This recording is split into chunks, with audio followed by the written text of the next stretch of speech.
Hi, everybody. Welcome to the Greenwich Village Folk Festival. It is January 2nd, 2022, and we are still going strong. We started the online concerts in July of 2020, and at the time we thought we'd take it 1 month at a time, and here we are. So I congratulate you folks out there in the public for supporting us and all the artists who've given so lovingly of their music in the past year and a half. And speaking of which, we have a great lineup tonight, more or less in reverse order. Let me tell you about it. But first, before I do that, let us say that tonight is a historic occasion, not only because it's Christine Lavin's 70th birthday today, but this is a historic occasion for the Greenwich Village Folk Festival, and I'll tell you why. It's because this is the first time that we have ever done a tribute concert to an artist who wasn't famous in 1968.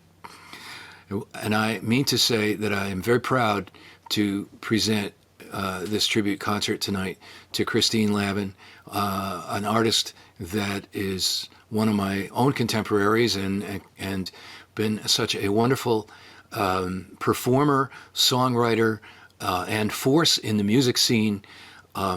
So supportive of other artists, so proficient at bringing other artists' music to public view that would not have reached it otherwise.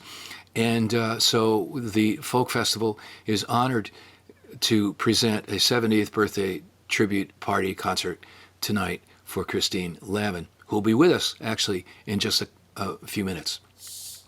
The artists appearing this evening include Art Podell from the New Christie Minstrels, Kate Taylor, whose new record is a gas, myself, thank you very much, Chris, for asking me, Greg Greenway, David Roth, who will be pinch hitting for Pierce Pettis, who has the flu and had to cancel, Mike Agranoff, Scott Ainsley, Dan and Claudia Zanes. We're very proud to have a Grammy-winning duo with us for their family music and one of my favorite acts in the entire world.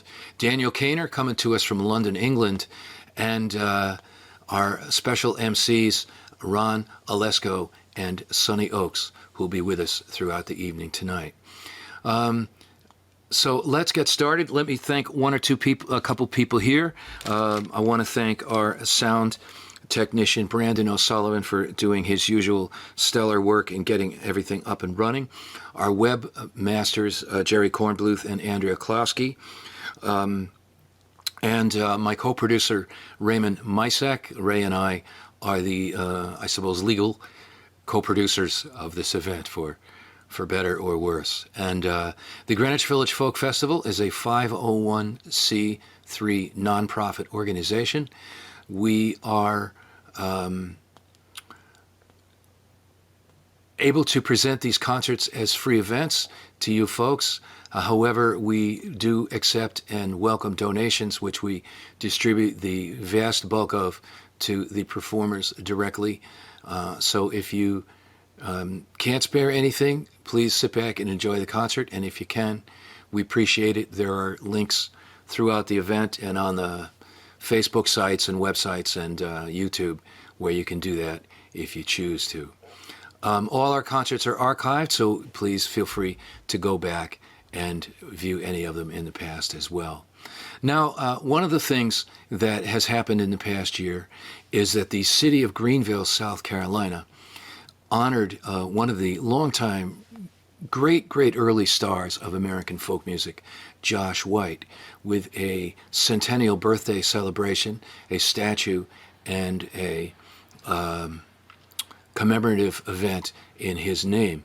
And in the process, our co-producer, Raymond Misek, who's a longtime family friend of Josh's family, and particularly of Josh White Jr., got together to celebrate, and this gave us the opportunity to ask Josh Jr., who we know and love as Donnie, if he would do a version of one of the favorite things that he does in his own shows. And so we're going to start off tonight by wishing everyone a happy new year of 2022 with Josh White Jr. singing Old Lang Syne on this video that he sent us. So sit back, everyone, enjoy. It's going to be a great concert, and we'll see you in a little while. And meanwhile, here's Josh White Jr.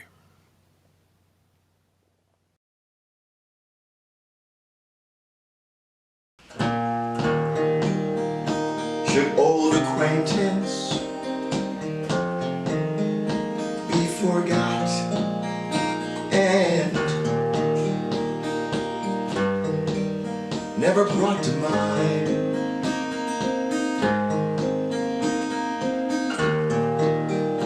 Should old acquaintance be forgot and days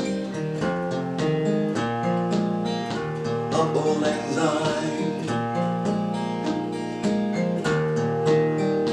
and surely you will buy your pint cup, and surely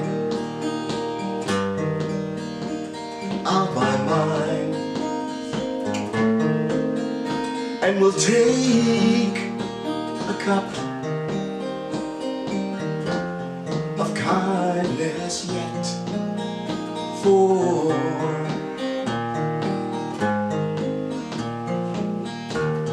old lang syne.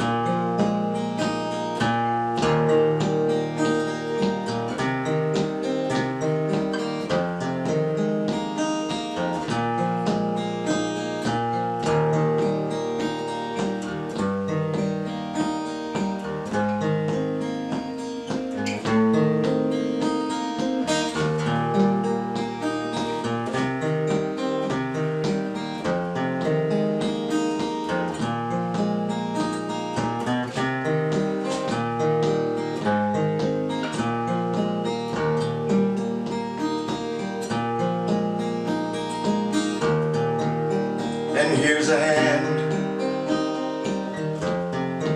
my trusty friend, and give me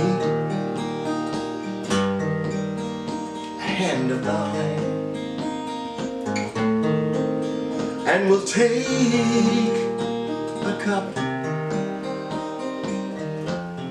of kindness yet for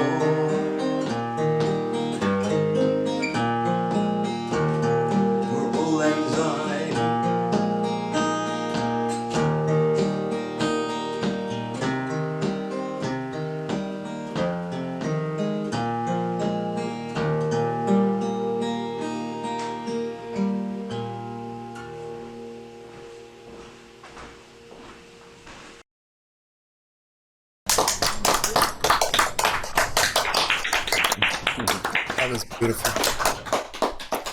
Just beautiful. Josh White Jr. Lovely rendition of Old Lang Syne. He's been on this festival before, and, well, he'll be on again, I bet. Well, good evening, everybody. I'm Ron Olesko, and I'm so honored to be co-emceeing tonight, along with Sonny Oakes. Normally, if you tune in every month, you'll see me co-emceeing with Christine Lavin, but this month, I am over the moon that our first Greenwich Village Folk Festival for 2022 is a celebration of Christine Lavin, as well as a party for her 70th birthday, which is today. There's got to be a typo with that age thing, because when I watch her on stage or in these virtual events, I can still see that same energy and twinkle in her eye that captivated me when I first saw her perform. I think it was at the other end back in the early 80s or maybe the late 70s. I've never been good with dates. Anyway, I could spend the better part of an evening just talking about all the wonderful projects that Chris has created, such as the 10 compilation CDs that have showcased nearly 100 songwriters. I could talk about her radio work on XM Satellite and Sunday brunch shows on WFUV, or the shows she's done for Folk Music Notebook, the station that I operate. I could also talk about her 25 solo albums, including her latest, which is called On My Way to Hooterville. And I could mention that she received an honorary doctorate from her alma mater, the State University of New York at Brockport, or I could just simply wax poetic about all the songs she writes and the amazing performances that have become staples of our folk community. Sure, I could talk all about that, but I won't. If you want to find out more about Christine Lavin, just read her autobiography, Cold Pizza for Breakfast. I bet this is volume 1 because there's a lot more coming, I'm sure. Now, what I do want to talk about is the fact that Christine is one of the most beloved members of our folk community. She's been a cornerstone of the folk music world for decades. I personally will never forget the time back in the mid-'80s. She took a bus ride from New York City to my radio station in New Jersey on a snowy Sunday afternoon in January, just so she could talk about a fast folk show that was about to take place at the Bottom Line. She wanted to introduce me and my audience to some of the artists, some new artists, people like John Gorka, Sean Colvin, a few names that have become iconic in our folk world. Over the years, Chris has sent me hundreds of singer-songwriters my way, and I know I'm not the only radio person who receives these cherished recommendations. Christine is truly a cheerleader, and she possesses one of the finest instincts and ears for great music. I'm blessed to be able to call her a friend, and it was with deep love and affection that I'm able to present to you the one, the only, Christine Lavin. Oh, Ron, go on with your bad self. Thank you so much. And it's great that you mentioned the Bottom Line, because Eileen and Alan Pepper are watching live in Englewood, New Jersey right now. Hi, Eileen. Hi, Alan. And many of the performers tonight are alumni of the Bottom Line. And so it's so great to know you guys are out there. And also, I want to say, for the year 2021, my two favorite new performers are Jasper Lepak and Kyle Hanchurek. So keep your eye out, your ear out for both of them. And what I'm going to start with is a song that I feel, we're living in very difficult times, and there's a lot of groups that are being discriminated against. And there may be some watching. Some of you may be sesquipedalians. And I know there's a lot of kids watching because Claudia and Dan Zanes are coming up. So you kids are thinking, sesquipedalians, what does that mean? A sesquipedalian is somebody who uses big words unnecessarily. So I've written a song called College Fight Song for Sesquipedalians, which I hope will someday become a sing-along.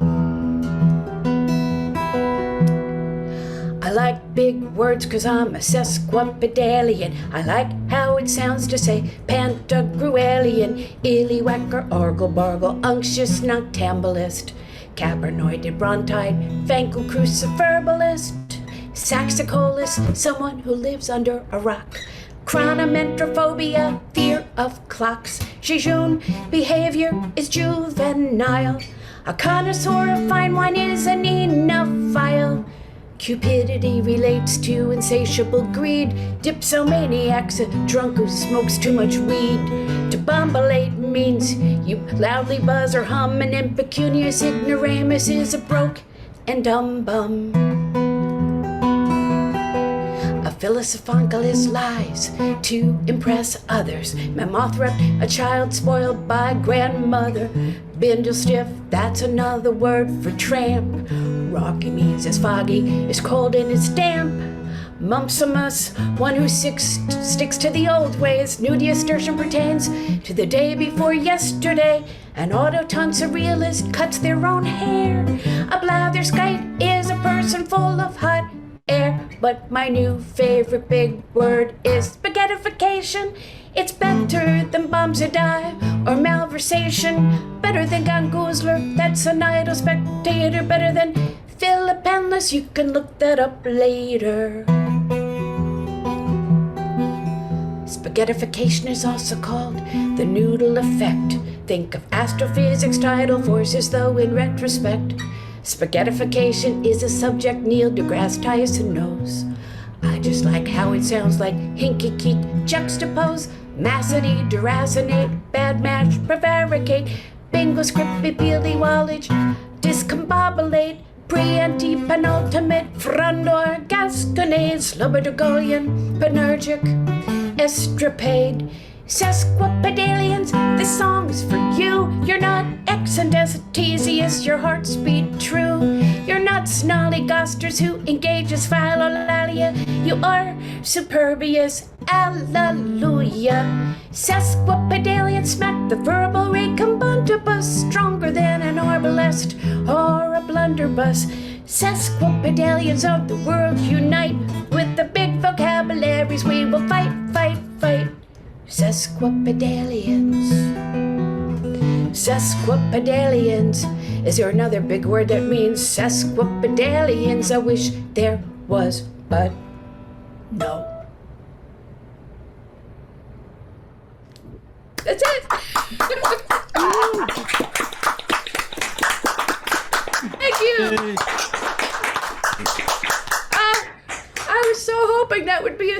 song with everybody singing along from the green room, but I guess, it's going to take a while. But this is another song. See, songwriters, people think we sit around all day searching for song ideas. No, song ideas come to us and they tug on our sleeve and they won't leave us alone until we write them. I just have to retune for a second. But this song is one that I wrote when I was on my way to the Kerrville Folk Festival, which is in Kerrville, Texas. Oh, good, I'm in tune. And this really happened to me. I kid you not. I was flying from New York, LaGuardia, to Houston, then Houston to San Antonio, and then driving from there to Kerrville. And I had to change planes in Houston. In the Houston airport, I noticed a fly got on the plane. And then the doors closed. And I saw the look of panic in the fly's eyes as we were taking off. And it was in May, which is thunderstorm season. So in the middle of the flight, the plane was struck by lightning. The fly and I switched bodies. And I wrote the song when I was trapped inside the body of a fly. And I know some of you don't believe me, but I swear, this really happened. Here we go.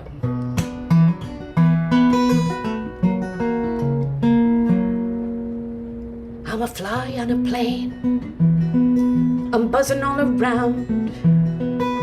I got on in Houston. Uh-oh, I'm San Antonio bound. I'm not riding in coach. I think I fly first class. I'm on the head of a banker. Zip, zip, I'm on the rim of her glass. My, oh my, I'm a fly to get a free ride on a plane. I'm a fly on a plane.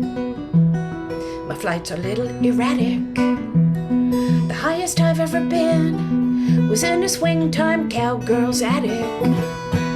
I didn't mean to leave home, but now the die is cast. I guess my destiny is to roam and to fly really fast, very fast, mighty fast. My oh my, I'm a fly to get a free ride on a plane. When I get to San Antone, I'm going to make a lot of new fly friends. When I tell them that I am from Houston, the eyes will bug out and they'll say, come again. Don't tell us no Texas tall tales. How did you get here? I say, I flew. Oh, those San Antone flies, I say, man alive, we've got immense respect for you. Woo, woo, woo. Zip, zippity doo dah. Zip, zippity yay. Zip, zippity doo dah. Say hey, Willie Mae, say hey. I'm a fly on a plane. I've got a lot of dreams. I never counted on a rolled up in-flight magazine.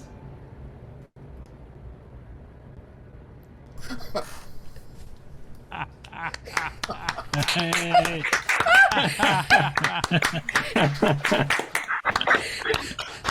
Did you hear that hesitant applause? These poor sensitive songwriters are like, the fly's dead. What? It was a fly. It wasn't like it was a puppy or a pet. It didn't even have a name. You guys are just way too sensitive. But, well, for my third song, it's actually going to be a video that I made. And back in July 2020, Robin Bateau of Buskin and Bateau, who, by the way, are playing tonight down at the Birchmere with Cheryl Wheeler. We hope they're doing well. Hope they got an audience. Hope they're all wearing their masks. But Robin played one of his iconic songs. He has a song called Lancelot's Tune, also known as Guinevere, which is now a folk standard. And I got this crazy idea. I emailed a whole bunch of folk singers who were not in the September 2020 Greenwich Village Folk Festival and asked them if they would watch and play along or sing along with Robin, and then send me those videos and I would try to put them together. And a whole bunch did, and I'm going to read their names. They from all over the country, and with the help of Neil Eckstein in Sudbury, Massachusetts, and Phil Klum in New York, we gathered it all together, edited it together, mastered it, and made this video, and I just wanted to say their names before you get to hear them in the order in which they appear.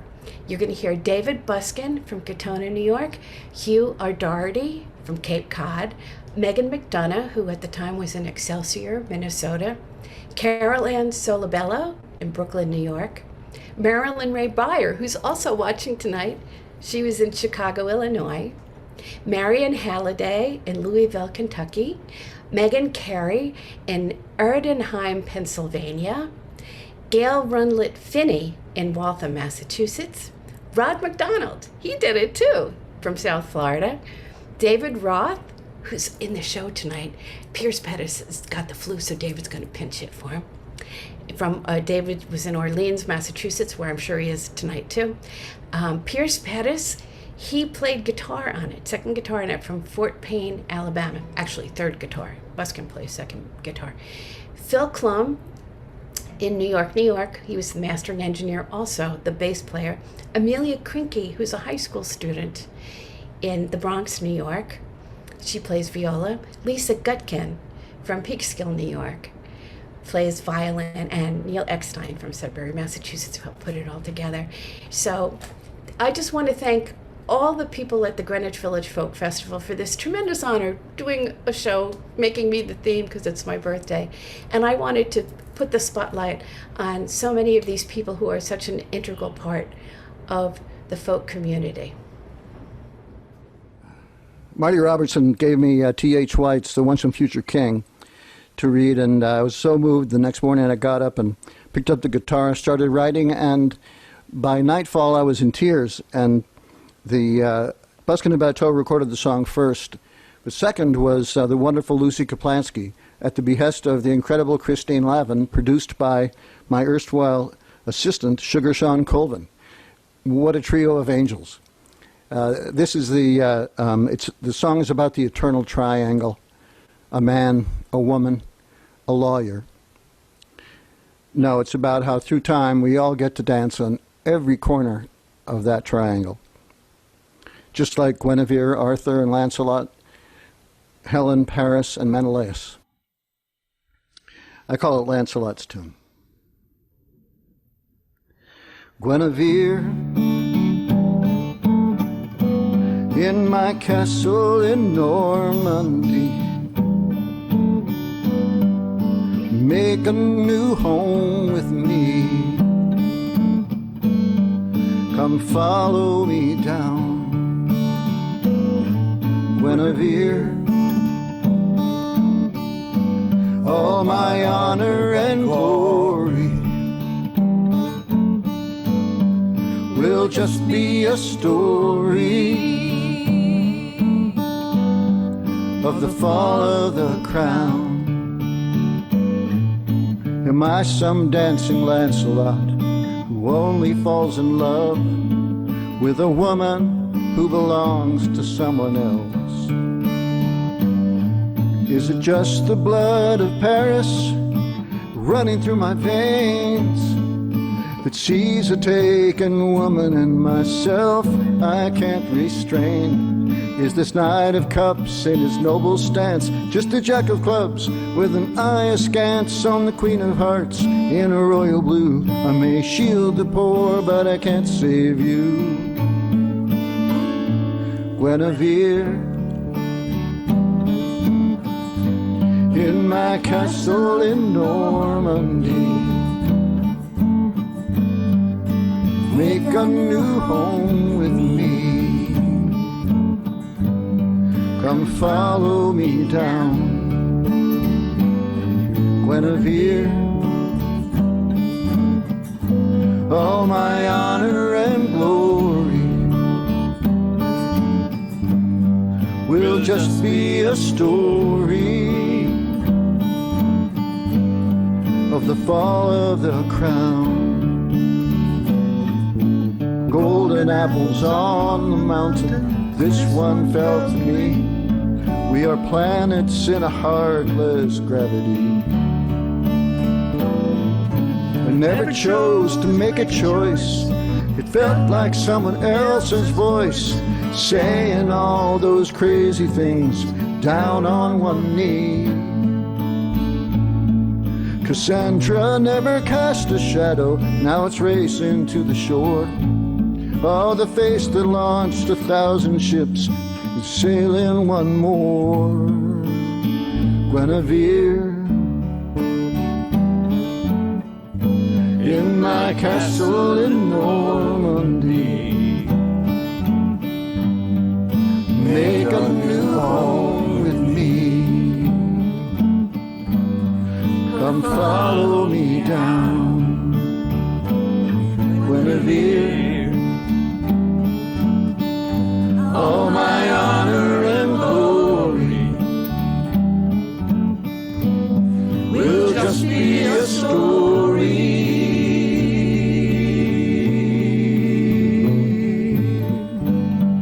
of the fall of the crown.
It's just beautiful.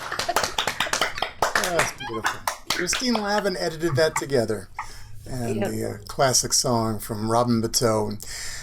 And you know, that speaks volumes about Christine. I mean, here she is doing her showcase on her birthday, and what does she do? She brings in that beautiful video and allows us to be treated to great music from others. And that's what Christine's been all about. Such a caring and sharing person, and such an incredible songwriter as well. And we're so happy to be able to do this tonight. So happy birthday, Christine. I think we'll maybe see you later. We'll see what happens. Anyway, I do have some news. Chris was mentioning about Buskin and Bateau and Cheryl Wheeler at the Birchmere. And we got word that show unfortunately was canceled due to this pandemic. You know, it's something that's going on, folks. We all know about it. We know how hard it is for artists. So even though this is a free event, we do have a tip jar. And if you can donate a couple of bucks to help out, you're helping support all the artists that you're seeing here tonight who are faced with cancellations left and right. Their income has been severely hampered by COVID. I know we've all had issues with it, but I think for the arts community, it's something that it's really struggled to come back from. So if you can help, if you're watching on YouTube or Facebook, I'm sure there's little, if you look down the corner in the chat feature, you'll see some links that you can make your donation, or simply go to GreenwichVillageFolkFestival.org, and there's a link there to make a donation. Anything you can do to help would be great.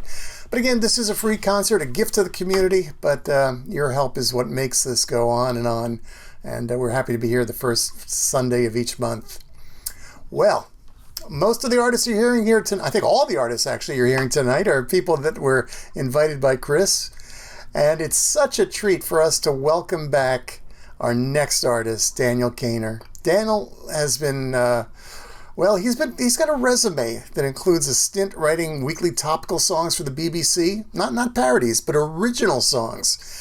He's also composed music for documentaries and dramas, as well as producing and performing with other artists.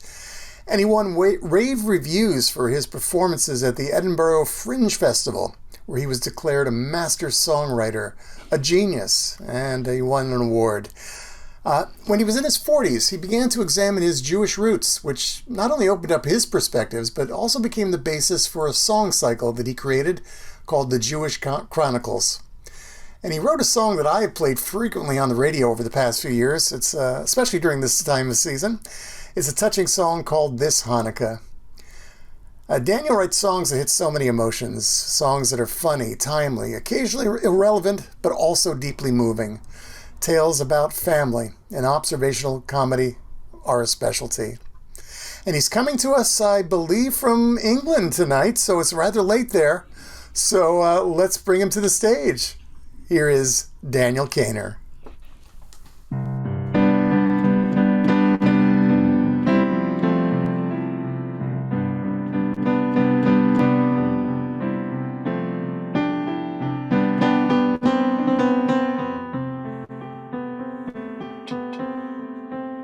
Is it just me, or do these days go by that much more quickly than they did? So many strange things going on, so many pieces of the puzzle that don't fit.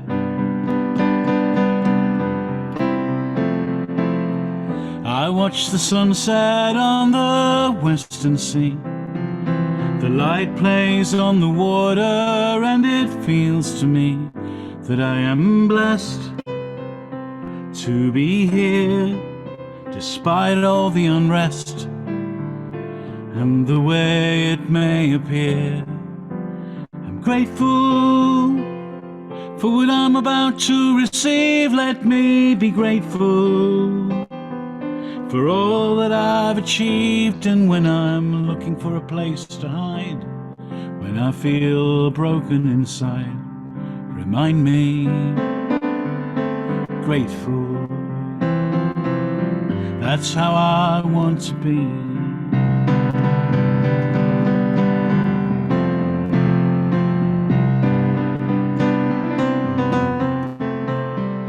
Just look around, it doesn't take that much to be confused or get upset. When the world seems upside down, and what you see is not always what you get. There's been so many things I should have done, and so many others that I would not have done had I known then what I know today. But then again, I'd not have learned along the way to be grateful. When it's not quite how I imagine, I'll be grateful for the lights and sounds and action when I can't tell wrong from right. When I'm wound up far too tight, release me, grateful. That's how I want to be.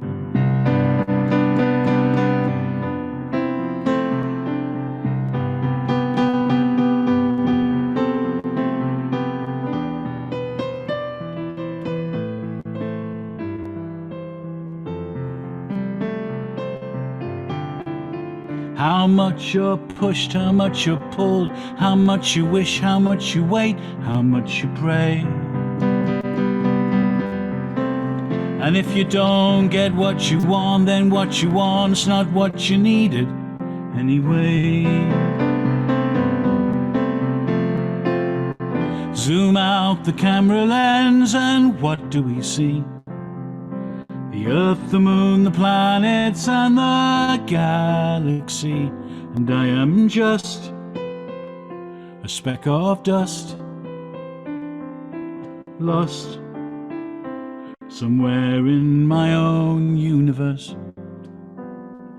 Grateful, hark the herald angels sing, come all ye faithful, and give thanks for everything. For all that's said and done, for all that's yet to come, help me to be grateful. Grateful.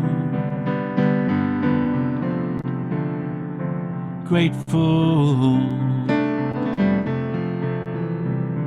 grateful.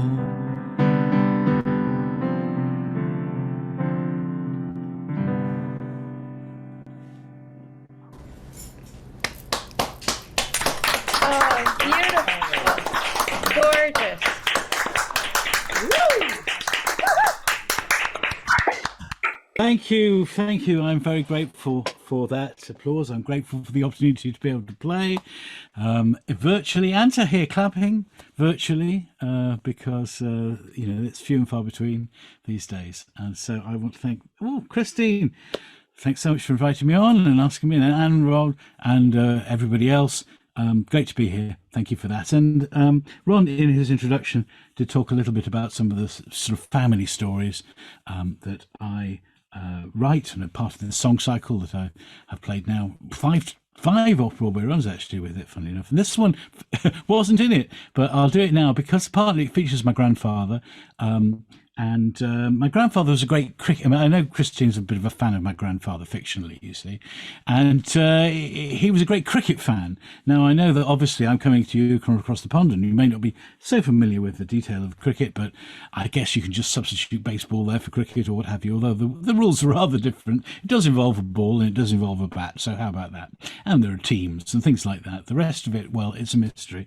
So this is about a time that my grandfather came down to visit and my grandma when we were little, and he said, let's go to a cricket match, and my two brothers said no thank you very much, and me, a very small boy, like a fool, said yes. And this is what happened on that trip to the cricket ground. The cricket ground was called Kennington Oval, the Kennington Oval cricket ground.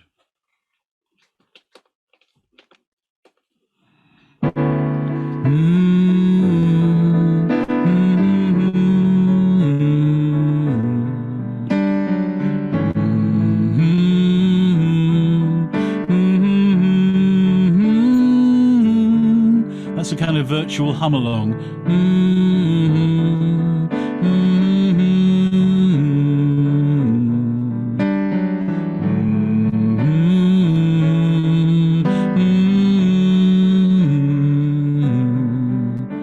My grandfather took me to Kennington Oval when I was about 6 years old, and he tried to explain all the rules of the game, and he gave me a scorecard to hold. But all I could see was some men in white jumpers, sweaters. But all I could see was some men in white jumpers, finally moving and running and stuff, and a building on which they displayed random numbers, which I couldn't possibly hope to add up. My grandfather gave me some tea from his flask and unwrapped for me 2 sugar lumps. He said, there is the batsman and there is the bowler, and those are the bails and the stumps. And those are the covers and that is the boundary. There's silly mid on and there's silly mid off. And I, of course, thought that was so silly sounding and repeated it till he said, that's enough. Some things you remember, some things you forget. But this I recall vividly. When we went to the Kennington Oval, my grandpa and me.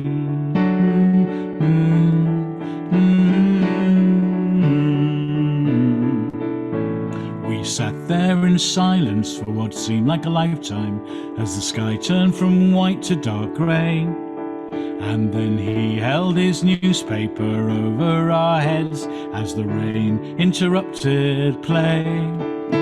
We stood in a shelter, and every 2 minutes I'd ask him, Grandpa, is the rain going to stop? And he'd look at the sky and he'd scrunch up his eye and said, maybe it will, but then again, maybe not. We were soaked to the skin and I was getting hungry, so we went off to try and find a phone. But there was a long queue and my grandpa grew grumpy. All he wanted to do was go home. So we waited for Grandma to pick us up in the car, but she was a terrible driver and she was always getting lost. So we stood by the road in the rain for an hour, though I was sure that was her in each car that drove past. And eventually she arrived, and that old car was warm and dry inside, and they wrapped me in a blanket and I fell asleep between Grandma and Grandpa on the front bench seat. Time has moved on and Grandpa has gone, and this I recall vividly. When we went to the Kennington Oval, my Grandpa and me.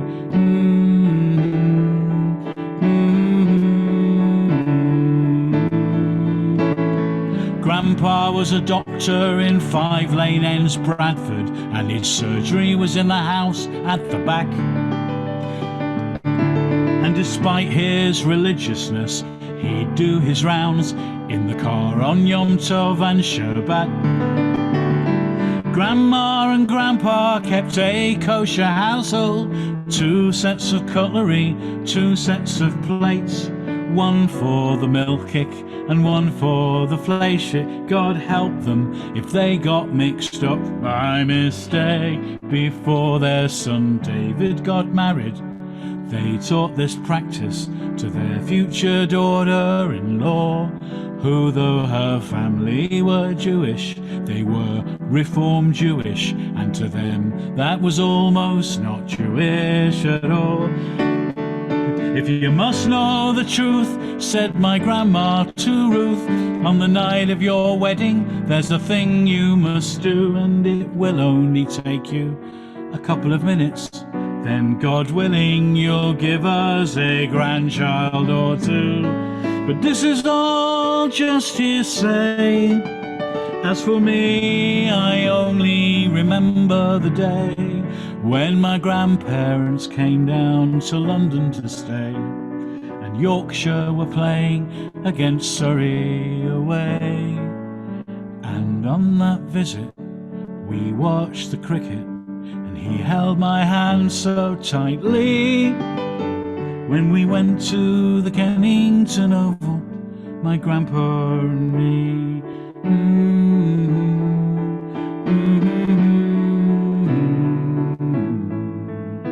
Well, my parents divorced, and we children, of course, we had little further contact. And my father's affair with a non-Jewish woman, they weren't prepared to accept that. Though the children she bore him were their grandchildren too, despite the request for their blessing. The letters unopened, the law had been broken, no forgiving and no forgetting. But that was the old world, this is the new. Everything changes, and how? And my grandpa's collection of cricket and prayer books, they're not much use to him now.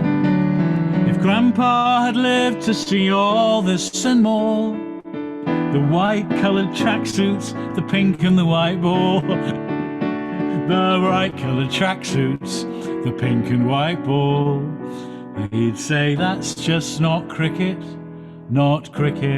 at all. I've been to their graves in Netanya, and as I light the yard-side candles for them, I ask them if they remember being caught in the rain near the Vauxhall End. And now I've a grandson myself. When he is old enough, we'll go to the Kennington Oval, my grandson and me.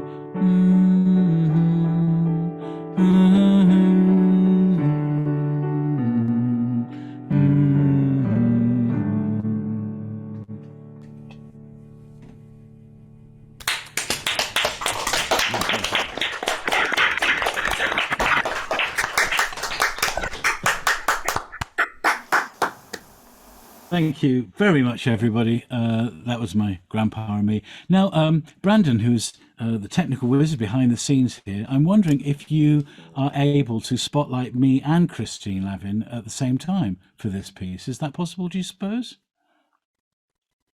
Perhaps he's gone off for have a cup of tea. There. Ah, look, I think that is the both of us. Here's a little something for the occasion. It's going to be a little bit rough for all the obvious reasons, but let's have a little go.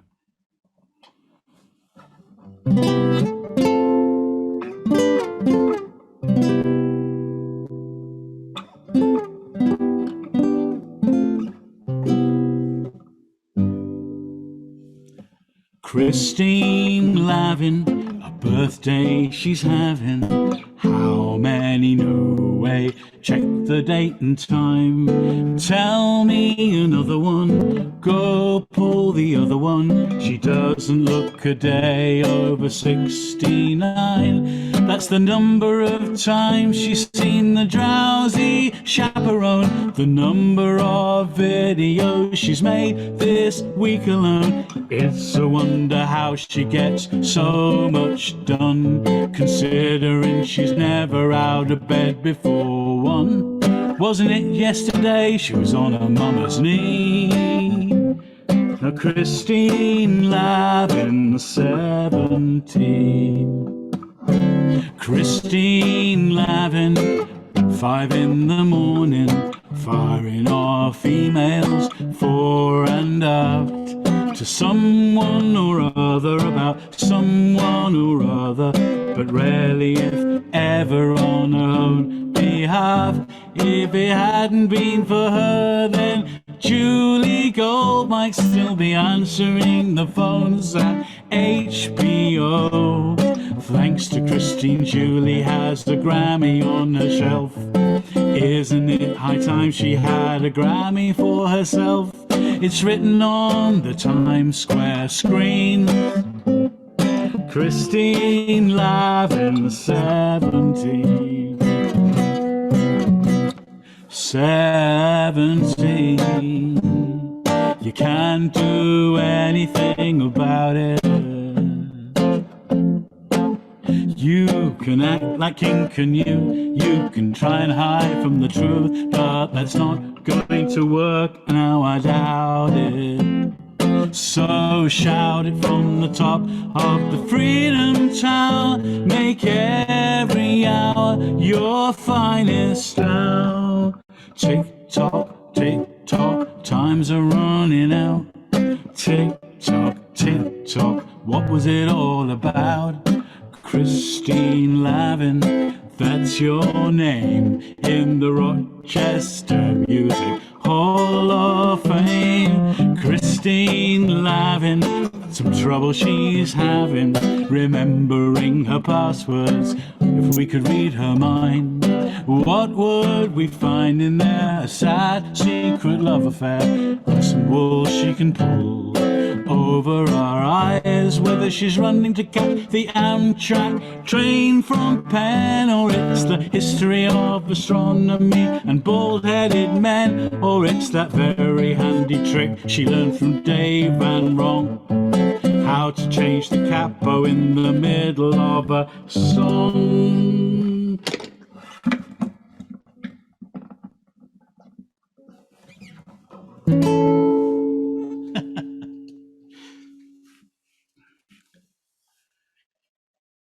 Christine Lavin, a birthday she's having. No, I've already had that.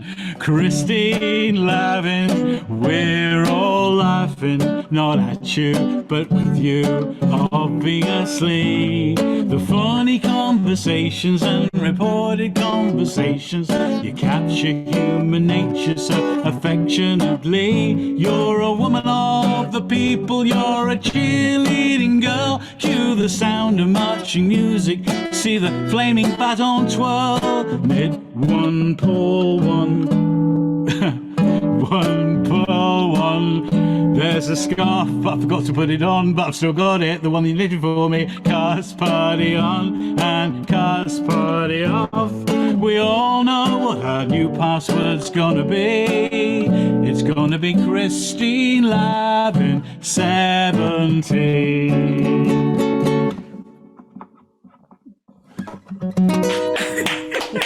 Christine Lavin, this chance I'm grabbing to wish you happy birthday virtually. The folk world royalty, on the whole, agree with me. You're the best Lavin that a Lavin can be. From Greenwich Village to the Upper West Side, all the sensitive new age guys, all the sensitive new age guys, and the women walking, wearing wings, and learning how to fold cloth napkins. So it doesn't quite work, but it sounded better in my head than I did when I did just now. So let's raise a virtual glass and sing with me. Christine Lavin 70. Raise a virtual glass and sing with me. Christine Lavin 70.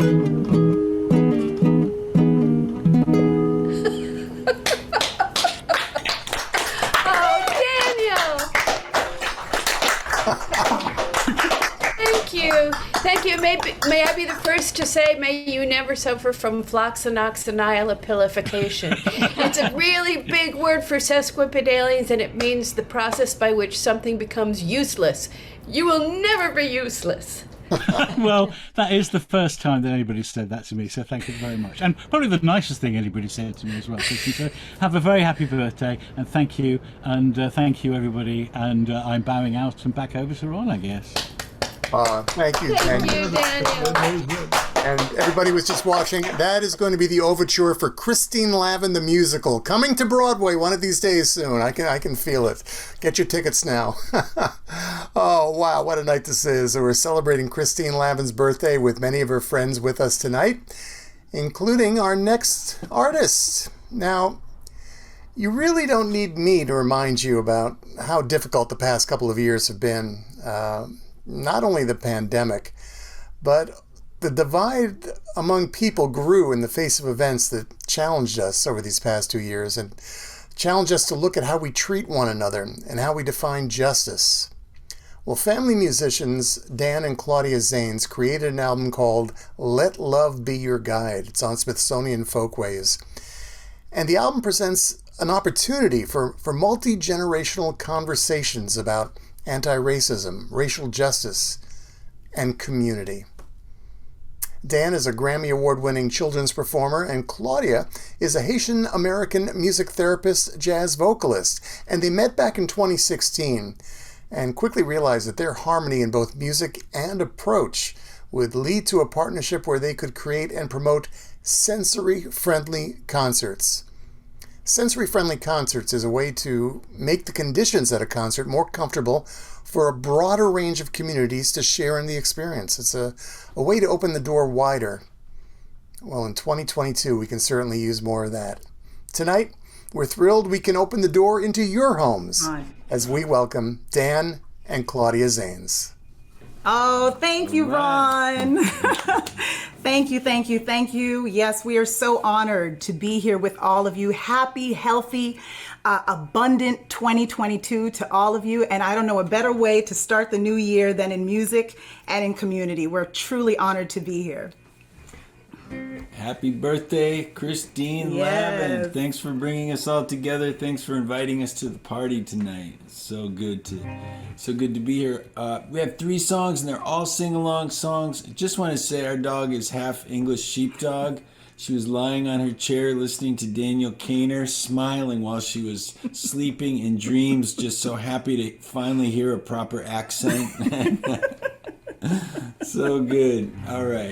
Here's a song called Let Love Be Your Guide. It is the title track from our record. We wrote this last summer, the day of John Lewis's funeral. And as you remember, it was also the day that his op-ed came out in the New York Times, and we sat down at our kitchen table after watching the funeral, and we read the op-ed, and we sat down and we wrote this song, condense all the wisdom that he had put into this one short piece, so that we could in some way pass it along. It's got a sing-alongable piece that goes, let love be your guide, let love be your guide. So we hope you'll sing with us.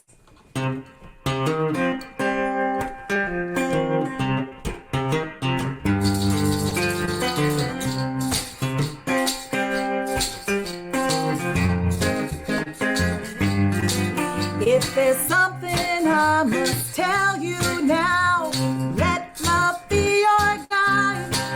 The longing of the human heart knows how to let love be your guide. Well, I stood among you and I knew, Let love be your guide. it was clear what you were here to do.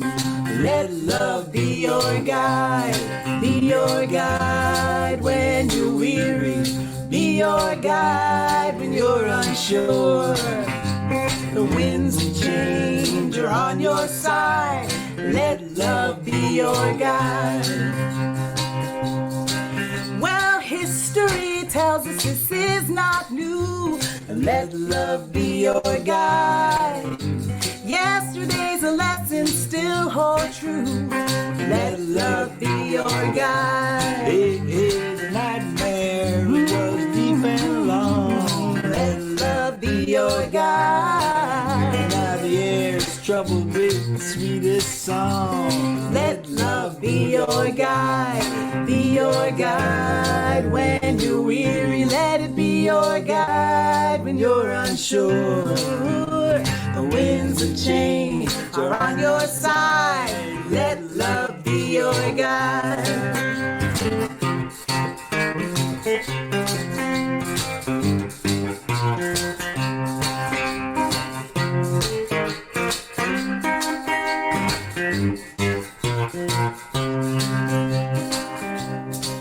Well, I may not be with you when the day is done. Let love be your guide. But I know you'll be marching till the peace is won. Let love be your guide. Be your guide when you're weary. Let it be your guide when you're unsure. The winds of change are on your side. Let love be your guide. Be your guide when you're weary. Let it be your guide when you're unsure. The winds of change are on your side. Let love be your guide.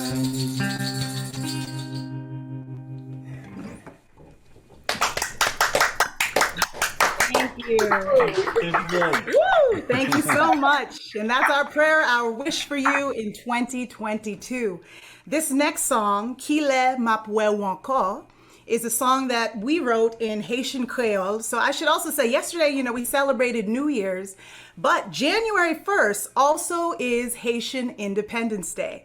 And it's a very special holiday because this is the day that the Haitian Revolution took place. So this was a time when the slave revolt took place. The first successful slave revolt took place, making Haiti the first Black republic, inspiring so many other nations to fight for their own independence. And so I got to say too, yesterday I was cooking in the kitchen because on January 1st, all Haitians, it doesn't matter where you are on the planet, every Haitian is going to eat something called soup joumou. It's a squash soup that we were forbidden to eat. So this was a soup that we were forced to prepare for our oppressor. So for the French colonizers, every Sunday, we prepared this food, we harvested the squash, we prepared it, and we were never allowed to eat it. So when we won our independence, that became the dish of the nation. So it's a soup that we celebrate community, love. It represents the struggle, also the victory of Haitian people. So we're gonna sing this song. It's also on our new record, Let Love Be Your Guide, called Kile Mapwe Wanko, which means When will I see you again? As we all know, we lived through 2020 and 2021. We're in a new year now. And so we thought about this, a lot of our family and friends, folks we weren't able to see as often as we'd like to see them. This song really speaks to the relationships that we have with others and the need to be in community with one another. And also the seasons changing and how life just ebbs and flows and we have to just move with it. So your part in this song is very simple. Kile mapweu encore.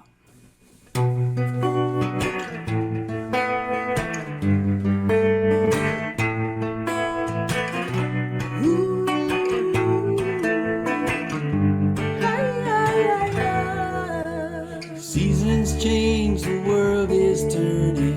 Kile mapweu encore. Through every day, the heart is learning. Kile mapweu encore, encore. Kile mapweu encore. When autumn leaves are slowly falling, Kile mapweu encore. the hunger of the earth is calling. Kile mapweu encore, encore. Kile mapweu encore. In winter when the snow is scheming, Kile mapweu encore. Below the ground, the roots are dreaming, Kile mapweu encore, encore. Kile mapweu encore. In spring the trees will bloom and wonder. Kile mapweu encore. And lift the spell that we were under. Kile mapweu encore, encore. Kile mapweu encore.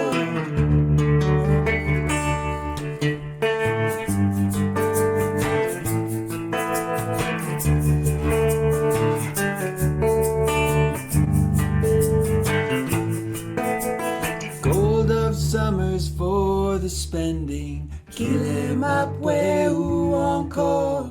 Knowing that these days are ending, Kile mapweu encore, encore. Kile mapweu encore, encore. Kile mapweu encore. When the sun is asking, when the rain is asking, when the moon at night wonders, when will I see you again? Seasons change, the world is turning. Kile mapweu encore. Through every day, the heart is yearning. Kile mapweu encore, encore. Chérie, moi, Kile mapweu encore. j'aimerais be well, j'aimerais be well. Kile mapweu encore. Oui, tout cœur m'a cassé.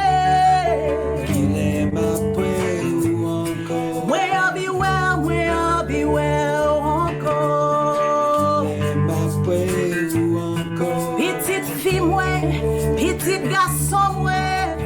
Kile mapweu encore. J'aimerais be well, j'aimerais be well. Kile mapweu encore. Oui, qu'il est ma bouée encore. Kile mapweu encore. Oui,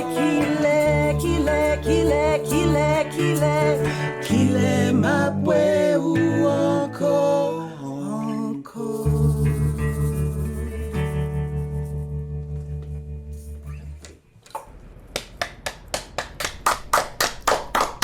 Stop here. That's beautiful. so much. Well, in the time left that's ours, we'd like to sing one more song. This one's called New Beginnings, also on our new record. And I heard Christine say that the Pepper family, Alan Pepper and his wife Eileen, are in the house. Alan Pepper, man, you did so much for me. You know, when I'm thinking back and just think about the many people that have helped support the many musicians and how these efforts just add up, and we think about just being invited to something like the Greenwich Village Folk Fest tonight. Just how much these little things work together to create careers and fill our hearts. And so love you, Alan Pepper, everything you did for me and so many others. And so we want to thank Brandon tonight. We want to thank Ron, Rod, Sonia, all the talented artists here as well. Cavalcade of stars here tonight. Yes. Folk people are fun people. Who knew? All right, here's a song called New Beginnings. All right. Anything else? Did we say? No, thank you so much. We're grateful to be here. New beginnings, that's your part.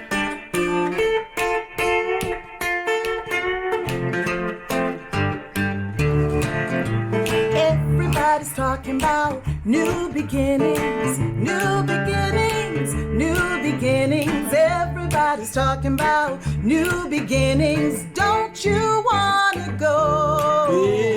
Everything is broken now. New beginnings, new beginnings, new beginnings. All out in the open now. New beginnings. Don't you wanna go?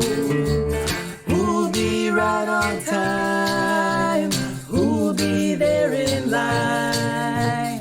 Who'll be left behind? Who'll come running? Don't you know that they're coming? Open up your heart to new beginnings, new beginnings, new beginnings. Together we can walk to new beginnings. Don't you wanna go? Hey, there's a morning in the midnight. New beginnings, new beginnings. Yeah, oh, we're running to the daylight. New beginnings. Don't you wanna go?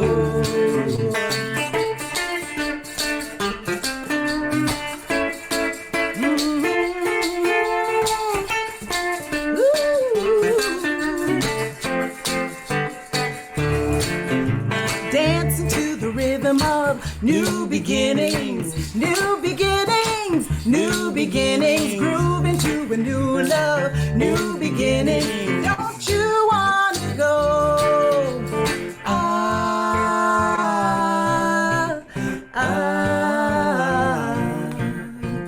Who'll be left behind? Who'll be left behind? Don't you know that they're coming? Yeah, everybody's talking about all together. Oh, new beginnings, new beginnings. Everybody's talking about new beginnings. Don't you wanna go? Don't you wanna go? Don't you wanna go? Yeah. Everybody's talking about new beginnings. They sure are. Happy birthday, Christine Lavin. Yes, Happy New Year, everyone. Thank you so much.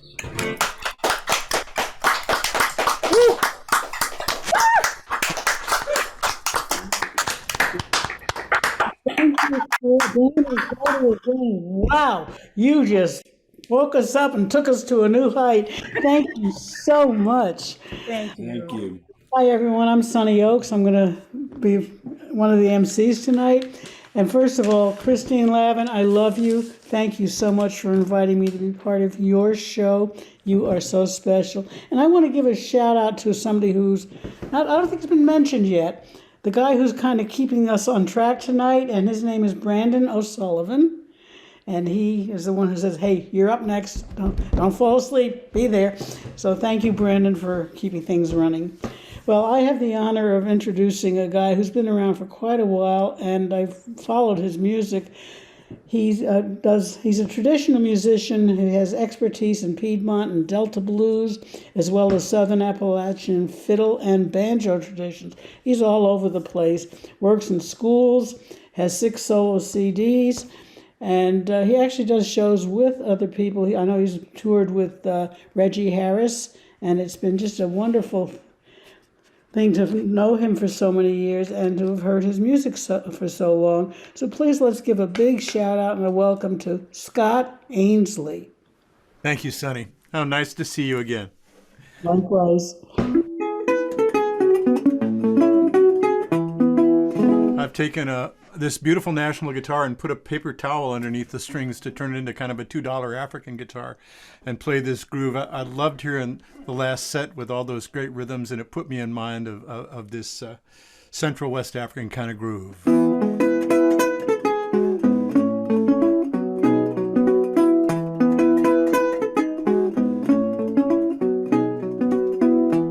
I'll take it, my stuff will fit, or maybe I'll just get rid of it.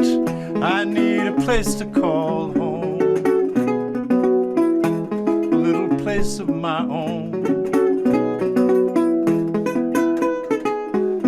I should get over this,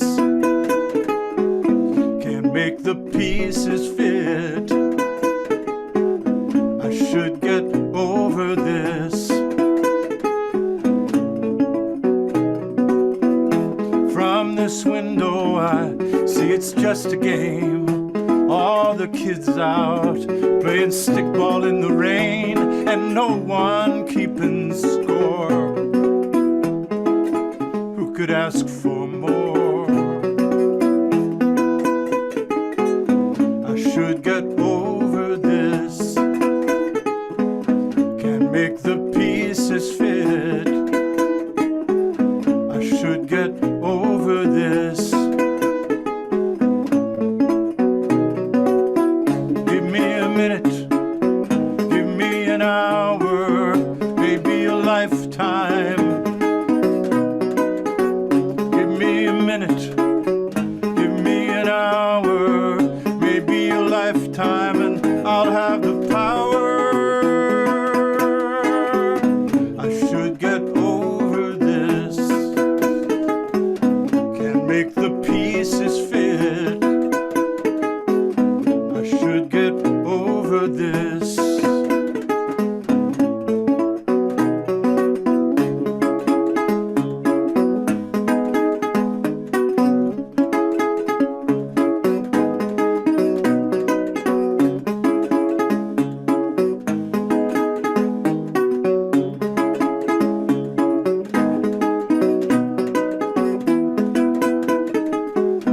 I should get over this, can't make the pieces fit. I should get over this. It's no use, the gods don't listen to me. We all break the rules, it's just a matter of degree. I want you back again. Your name is written on my skin. I should get over this, can't make the pieces fit. I should get over this.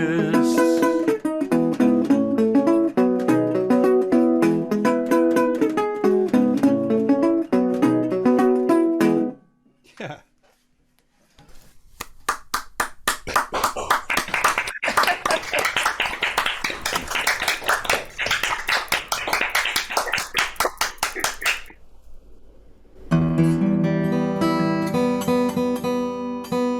A new song.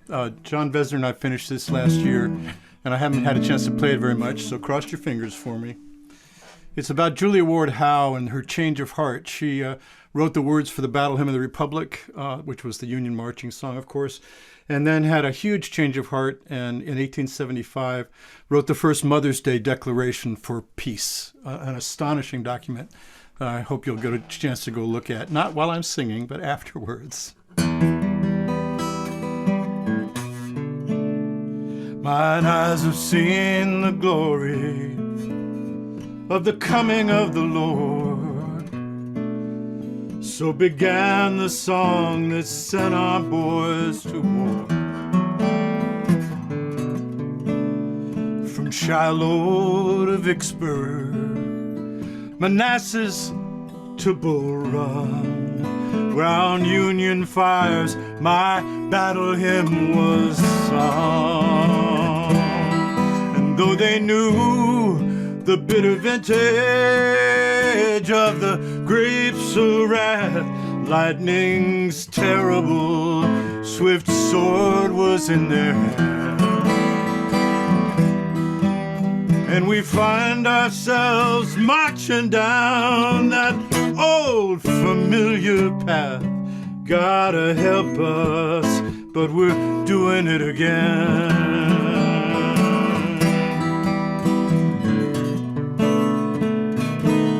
The plow stands idle in the field, the anvil silent by the forge, while elsewhere bullets rain and cannon roar. Taking cover on the ground before a God blind to blue or gray, may peace attend the good earth they embrace. But though they knew the bitter vintage of the grapes of wrath, lightning's terrible, swift sword was in their hand. And we find ourselves marching down that old familiar path. Gotta help us, but we're doing it again. And why do we turn our children wild to slay some other mother's child, when nothing's ever really reconciled at all?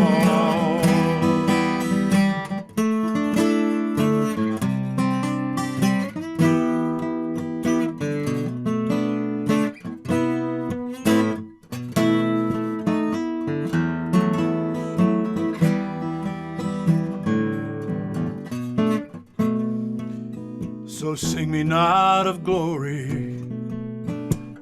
bring me not the flag. They will not bind up my wounds, but let the guns fall silent. Let them rust in the field. Let us mourn the dead and help the living heal. But though we know the bitter vintage of the grapes of wrath, lightning's terrible, swift sword is in our hand. And we find ourselves marching down that old familiar path. Gotta help us. God help us. God help us. We're doing it again.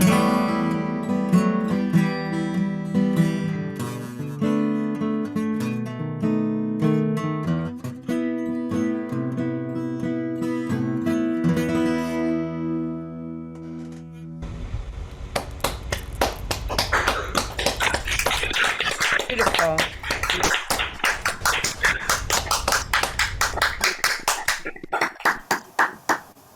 What it is we do, those of us who have given up part of our personal lives to go out on the road when we could do it, and now to spend time with you all this evening. It's really homage to what the stage means to us, and what being here with you, since the stage has had to morph into this sort of thing for us all to be safe.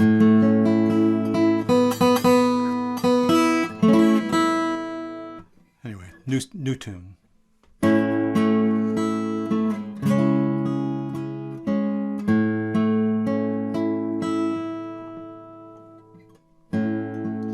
I love a darkened room. I love the empty stage where I lay my burdens down, and I prepare to play. When the lights go dark and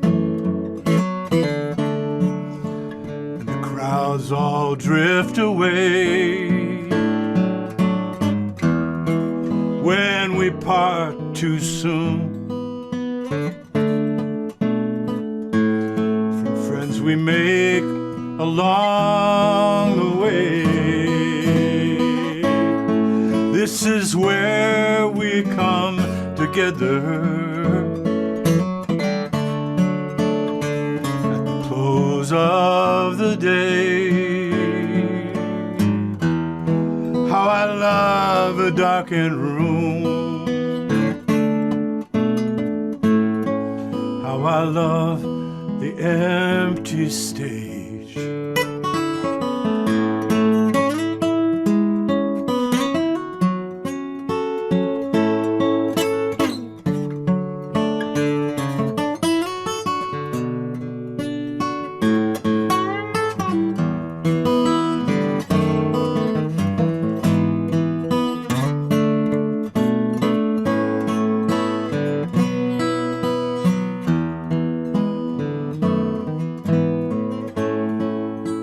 When the lights go dark and the guitars are all put away, when we part too soon and may not see another day, this is where we come together at the close of the day. How I love a darkened room, how I love the empty stage, how I love, how I love, how I love.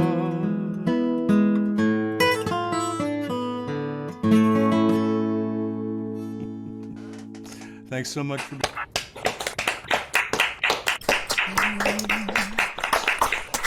Ainsley. Oh, that was a really nice set. Thank you so much for playing for us and for Christine. Christine, 70 years. I can't believe it. So incredible. I've known you for so many of those years, and you just keep getting better and crazier all the time. That's the way to do it. Okay, the next performer is a guy I've known for a long, long time. I've watched him on stage many times. I've hired him to come play concerts at my concert venue. And the thing I think of most when I think of this guy, Mike Agranoff, is diversity of music. You never know. He does ballads, he does parodies, he does traditional songs, he does songs that he's written himself. Just an amazing array of music, and he always gives such an entertaining show. And one of the things he does sometimes is called spoken word. He is the master of spoken word. I've played some of his spoken words on my radio show, and that takes coverage because they're very, very long. You know, in the old days, the songs had to be 3 minutes. Well, his go way beyond that, but it's worth every minute. His spoken words are especially wonderful. And the one that he's going to do tonight is really topical for New Year's Eve, so I'll think back a day. And please welcome our friend Mike Agranoff. Thank you. Thank you. You know, I did not know that this is Christine's birthday. She never said so. Happy birthday, Christine. Well, and now for something completely different. I'm going to tell you a story. It's a story about the radio. In the 50s, FM radio became commercially viable.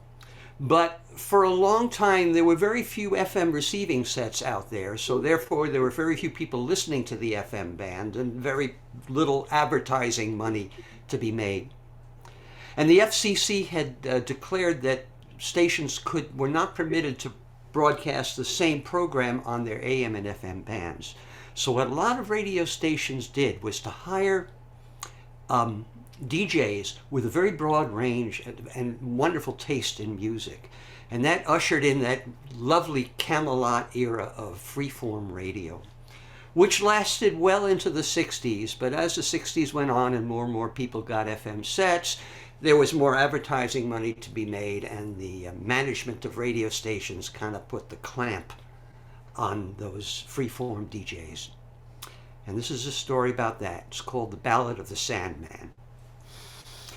When the broadcast room's a living tomb of cracked acoustic tiles, and you're left alone with your microphone and your playlist and your dials, and the hands upon the studio clock pass midnight and creep towards 1, it's time to take the air once more, and the graveyard shift's begun.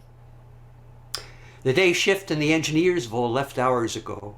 You close the heavy soundproof door, set your board aglow, cue the first 2 records up, settle in your chair, uncap and snap the transmit switch, and you're on the air.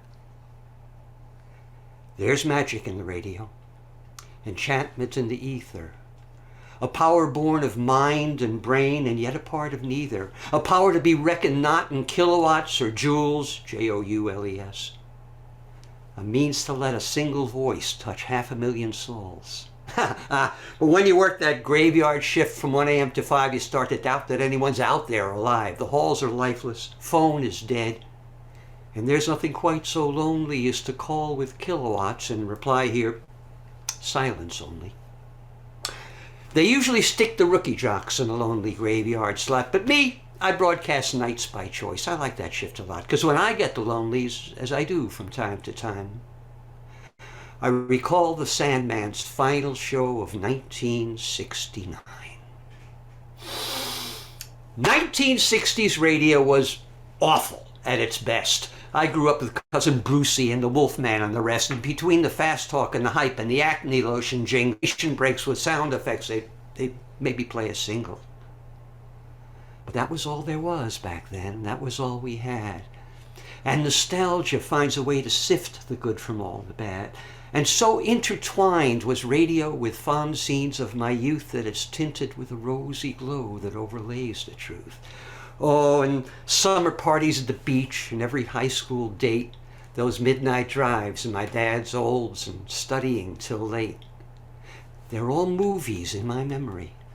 And behind them I still hear the Beach Boys and the Beatles and the Motown, oh, so clear to the counterpoint of DJ hype and ads for Rheingold beer. But then in '67, FM burst upon the scene. What once played only Bach and Brahms became a rock fan's dream. Between the sparse commercials, they played 3 songs in a row, and album cuts and full-length versions played in stereo, and gone was all that mile-a-minute brainless DJ chatter and singing station breaks and other oral fecal matter. Instead, these guys with wit and charm told what they had to tell and spoke as if I thought that I might have some brains as well. I got to know them all by voice that summer. And come fall, I'd hung around the station till I came to know them all. Bill Clancy in the morning slot, Aunt Stacy, Charlie West, and the Sandman. He was different and apart from all the rest. Paul Sandman did the overnights. He had a special style. He was older than the others, been around a while. He'd segue different album cuts in a stream of consciousness run, do theme sets, live concert sets. Boy, he made listening fun. And though he must have known my name, he always called me Kid. But he let me watch him work and explain the things he did. And once or twice, he snuck me in the studio late at night and let me cue the tapes and records up to my delight till I wandered back home bleary-eyed as it was getting light. And while the record spun, he sat and talked of days gone by when radio was younger. So was he, so was I. While round his lonely Kansas farmhouse snowdrifts blew and curled, the radio was a living color window on the world. He said, there was magic in the radio, enchantment in the ether, a power born of mind and brain and yet a part of neither, a power to be reckoned not in kilowatts or science, but since become a jukebox, nothing more than an appliance. I could tell you got the itch, kid, that you'd like to be a jock. Give it up. Magic's gone. There's nothing left but schlock. You deal with all the crazies and the drugged out suicide calls, and the sponsors and the FCC have got you by the throat. And programming tells you what to play and they take no denying. You read copy advertising crap you'd never think of buying. The hours are long, the pay is squat, vacations are... But then the cut would end and he'd face the mic and weave magic once again. Sure enough, he read me right. I guess he could recognize a little of his own obsession shining from my eyes. And when I left for school that fall in higher education, my first step was to make a beeline for the radio station. Throughout my freshman year, I learned the ropes and paid my dues. I engineered, did commercials, swept, read the news. By the time I was a sophomore, I was on a weekly show. I was on the graveyard shift, but I was on the radio. And I learned Paul Sandman was a name that every DJ knew. The trade rags did a story. Got a piece in Newsweek, too. And sometimes playing album sides from my deserted station, I'd tune in his show on my headphones just for inspiration. And so it was on New Year's Eve of 1969. School was out, they'd all gone home. Station was all mine. Yep! There was I, the rookie jock, left holding down the fort well stocked with day-old pizza pie and coffee by the quart. They had me working triple shift from 8 p.m. to 8 playing records no one listened to while partying till late. And CBS had looked lines across the country to Times Square. And at midnight, we'd switch over to a live broadcast from there to hear the famous ball come down and ring in the new year. By 11:10, it got so dead you just could not believe. Who the hell's listening to the radio New Year's Eve? So I queued up Tommy. That would kill a half an hour or so. Kicked off my shoes, plugged in my phones, tuned in the Sandman show. Huh? Something's different. Something's wrong. I knew right off the bat. He's playing straight top 40. His voice is sounding flat. There's dead air between his cuts. His spots all run too long. Inside of 15 minutes, I knew something there was wrong. I let him start a record and dialed up his private line. He answered with his call letters, and I replied with mine. Well, hiya, kid. Hey, tell me, ain't you got a better way to spend your New Year's Eve with some busted-down DJ? Well, heck no, I'm on the air myself. I got lots of time, and I listen to your show because it's better far than mine. But tell me, Sandman, what's with you? Is everything all right? It seems to me as if you're somewhat off your stride tonight. Everything is not all right, he answered with a frown. The Arbitron reports came out, and our ratings have gone down.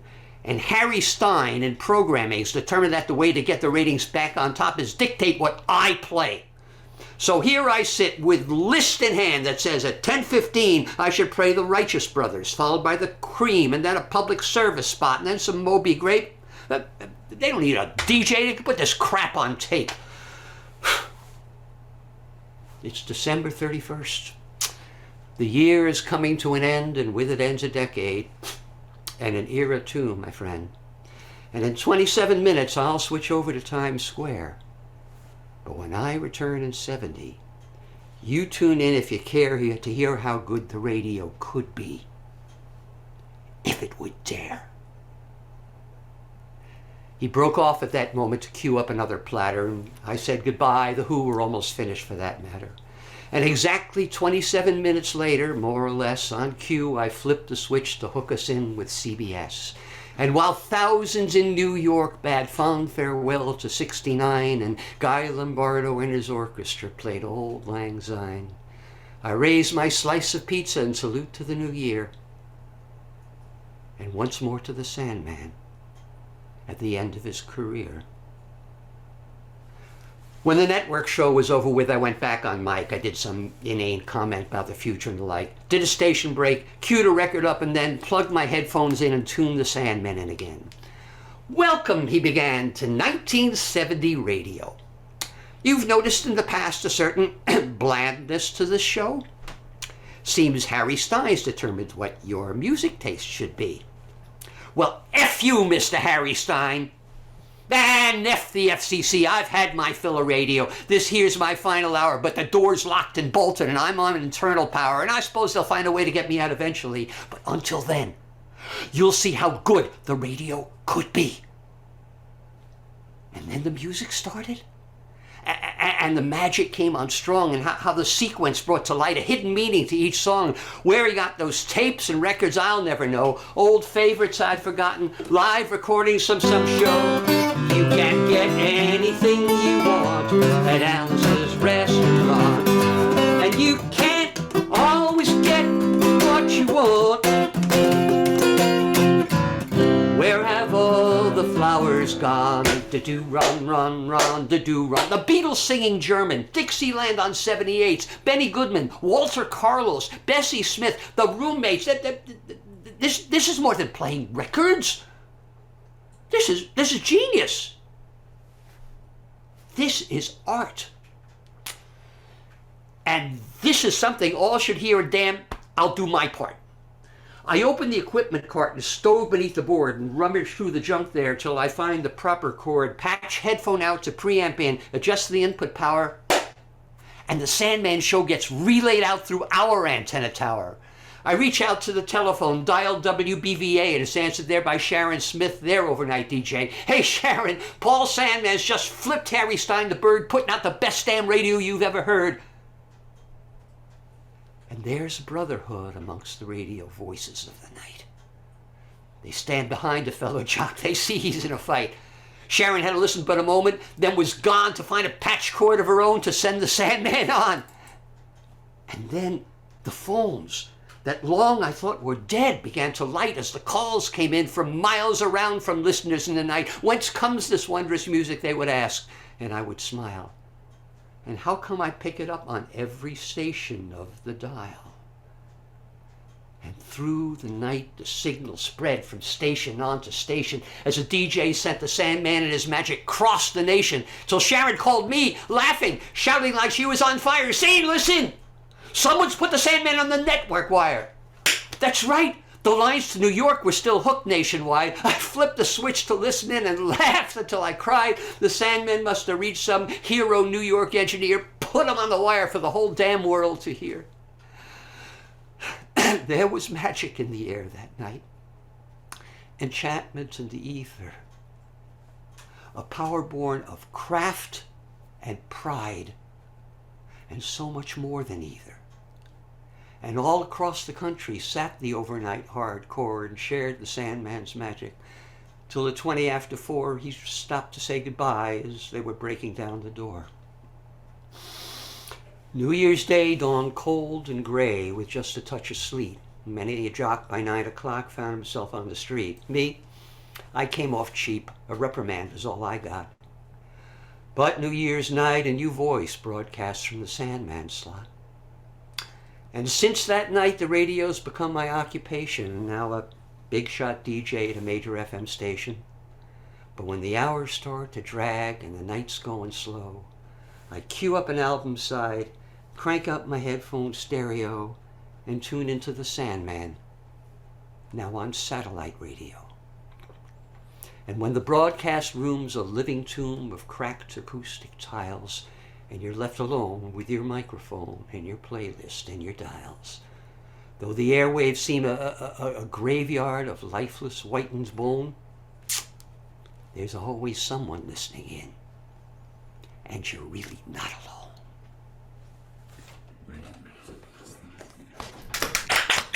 Wow. Yeah. Amazing. Wow. Guys, Ron, let's go. Honey and Christine, who have kept the folk music on the radio. Thank you so much. Thank you, Mike. That was superb. I never get tired of hearing that piece, and of course, it hits home for those of us in radio. And I usually, whenever I play that song on the radio, I'm asking for funds for it's a fundraiser or something to remind people what radio could be. Well, in the right hands. Right. Well, Mike, everybody, thank you all for watching today. And, that is a good reminder, though, that, this is a free concert for the community, but we do have a tip jar available to. So if you'd like to help out and support these artists and keep music the way it was meant to be, keep supporting these artists by donating to the Greenwich Village Folk Festival. The proceeds will go to help these artists, especially during this awful pandemic that we're all going through. As we heard, more concerts being canceled. It is really difficult. So check in your screen here at the bottom down on YouTube or Facebook, or if you're watching in the archives, you can always go to greenwichvillagefolkfestival.org to help it out.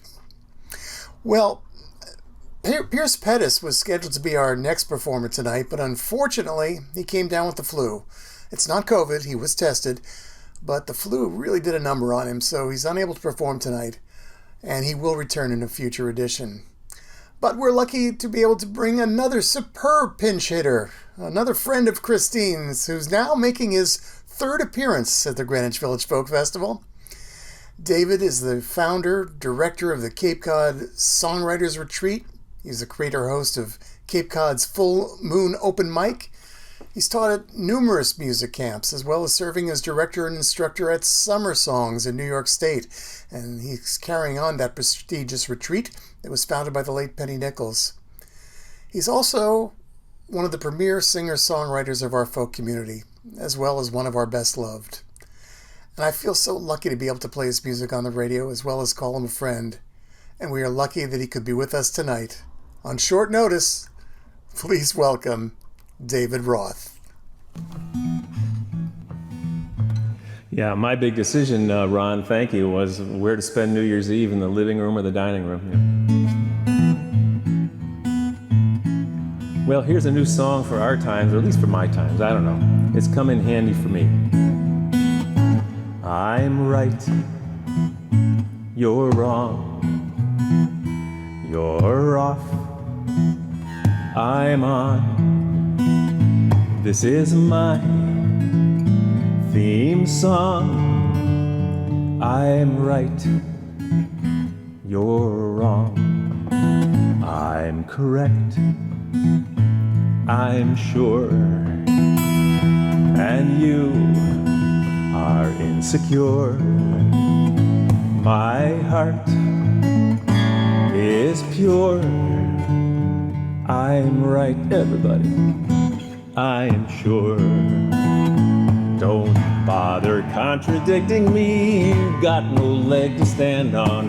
Where is it you come off the rails with these viewpoints that you land on? I'm yes, you're no, you're stop, I'm go.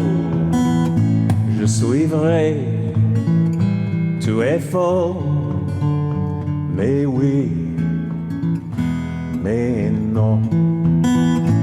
And you know we're gonna get somewhere by being mad and vehement. A seismic shift is always made with words of disagreement. You're right, I'm wrong. Thought I'd just try that on. How about a new song? No right, no wrong, no right, no wrong.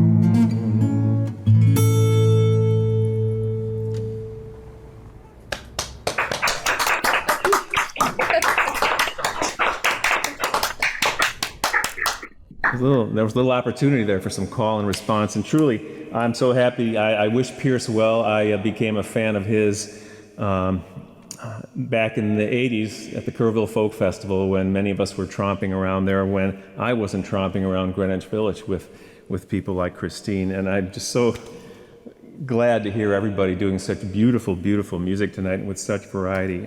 Very honored to be pinch hitting, even though they didn't bring the right bats for me. I'm just using somebody else's. So I'd like to play an older song of mine. I was so touched by Daniel Craner's song about his grandfather that I thought, well, I could do something personal too. This is a song I've played for years. It's about my dad's nightclub in Chicago, and really about a dysfunctional family when it comes down to it. But we all do the best we can. And Chris and I have talked about this song in the past. It's a little photograph of what was like growing up in the nightclubs of Chicago during the big band era.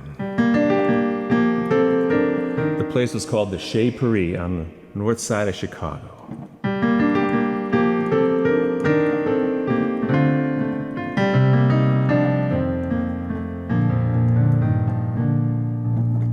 So many odd years ago, when I was 3, my sister, a couple years older than me, would get to go down to the old Chez Paris on the north side of downtown Chicago. My dad worked the door with a wide open hand, tuxedoed and tailored, a most handsome man. My mother auditioned to sing with the band, the most beautiful girl in the room. And all the performers who came there to play, Sinatra and Bennett and young Mel Torme, they'd hang from the rafters, my father would say, on those magical nights at the Chez.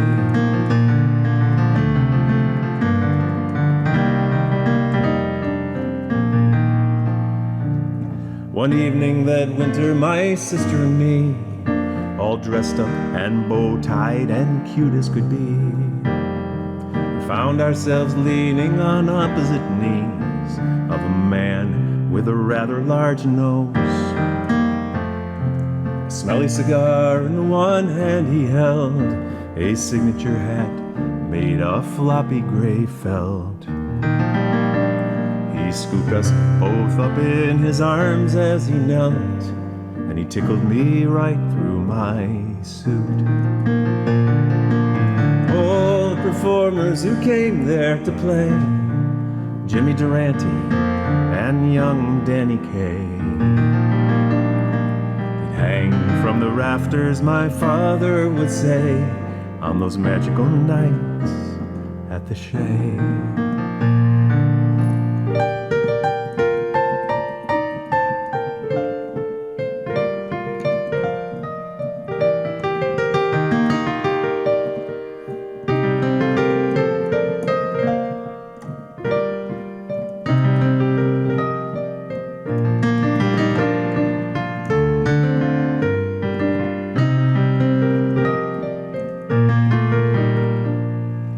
So there on Mom's dresser a photograph sits of Durante and Debbie and David as kids. Before life got tricky, good God, how it did. And we scattered like leaves in the wind. Dad stayed in Chicago, Mom moved to LA. Now Deborah's in Providence, and I'm day to day. Memories and miles seem so far away from those innocent nights at the Chez. So here's to the family, God bless everyone. Though the memories and moments were not always fun, somehow we survived them and learned to move on, forgiving what nobody knew. All the performers who came there to play, Sophie Tucker, Nat King Cole, Maurice Chevalier, and struggling young families finding their way through those magical nights, those innocent nights, those magical nights at the Chez.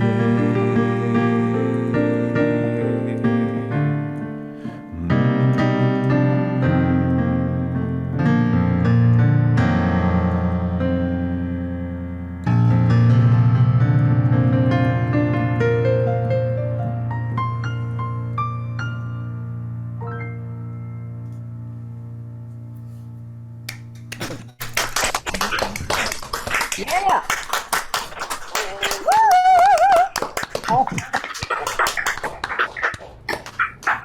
Thank you all so much for your kind attention. Again, it's it's great to be with you all. And I didn't even know I was going to end up spending 10 years living in New York City, which started in 1980. And to say that Christine was a guiding light would be a gross understatement. And I don't want you guys to think for a minute that I was looking over the shoulder of Daniel Craner with that beautiful tribute he wrote to Christine. But the thought had occurred to me as well. And I found out about being in the show a couple days ago. And so, Chris, this is for you. I don't want to bother you with a split screen or anything like that, but this one's for you. And thanks to you all for your kind attention. I think I'll start off with a real New York City guitar introduction, which doesn't belong to this song. Yeah.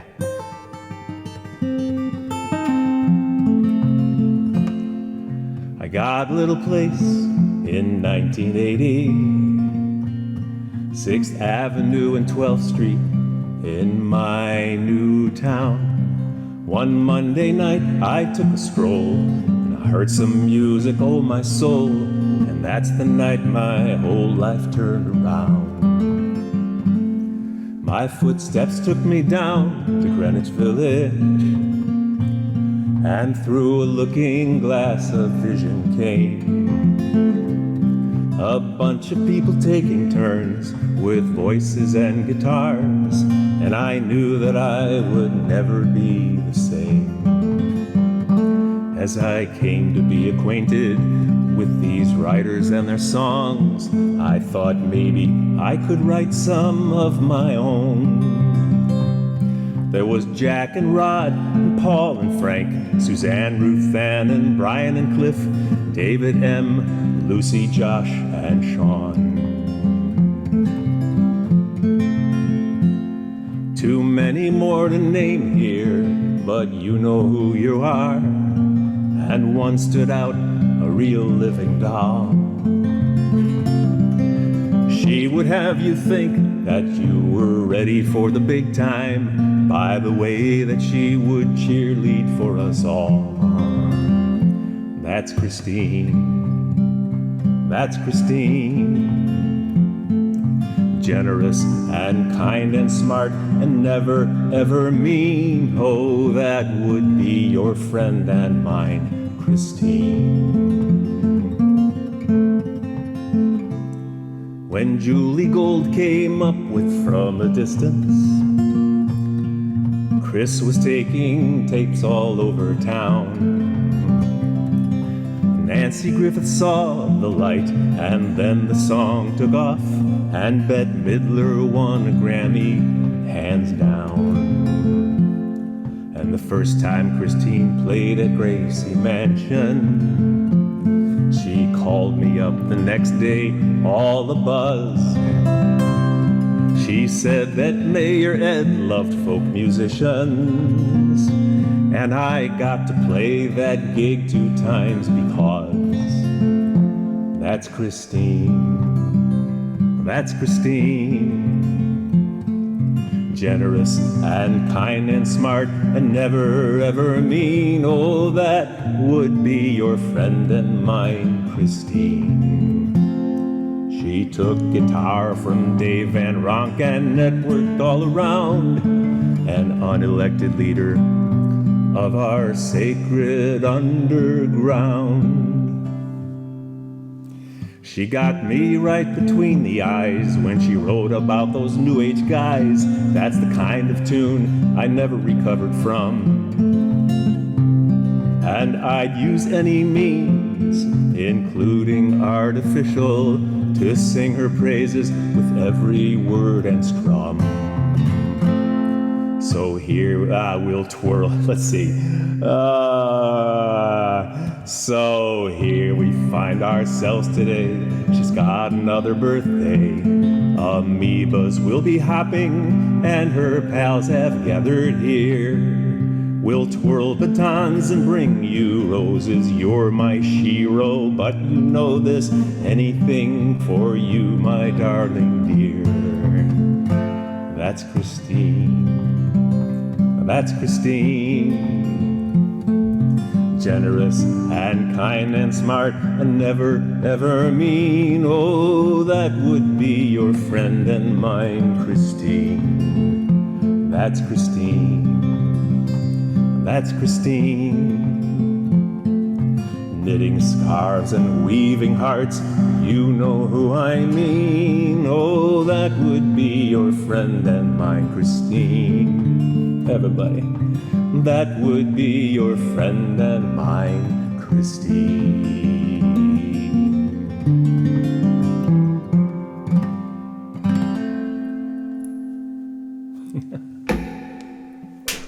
Oh. Thank you. Oh my gosh. That was wonderful. Wonderful, David. The love is for Christine is just flowing here tonight, and the creativity is just amazing, and every word rings true in what you sang about. By the way, before we say goodbye, I just want to know, over your shoulder, your left-hand shoulder, isn't that a photograph of, yep, that one. It's a photograph of you and your sister with Jimmy Durante and that song you were singing about, isn't it? Well, it is, yeah. We were younger then, so last time I owned a suit, and if I can get this a little closer, you can kind of get the idea, yeah. Yeah. My sister had a dress, and that was my. Sometimes we'd switch. No, just kidding. But that was at my dad's nightclub, and that picture has been in our family for decades. And quite by chance, without going on a long story, at a Chicago showbiz party in Los Angeles in 1990, I want to say, Ron, I met a woman who worked at my dad's nightclub. And after I talked to her for a few minutes, in this crowd of 600 people, I found out that she was the one who took that photograph. Lovely, lovely story. Well, thank you, Dave, for being here, especially on short notice. We hope to see you again real soon, and thanks. Keep writing those amazing songs. Well, Daniel had a lot more time to do research than I did, and it showed in his incredible song. But Daniel, you're on my list. We got to get together. Well, I think we've got a musical brewing here for Christine Lavin. The Christine Lavin, I can see it now, dancing and everything, baton twirling. It's going to be great. Anyway, I hope everybody's having as much fun as we are tonight at this wonderful Greenwich Village Folk Festival, a Christine Lavin 70th birthday special, a party really. And if you were listening, we've been promising a surprise guest. If I had a drum, I'd have a drum roll right now because it's time. Now this guest, maybe we should do it like old Tell the Truth. We all put the mask on and try to guess who it is. No, we won't do that. But this guest is he's an actor.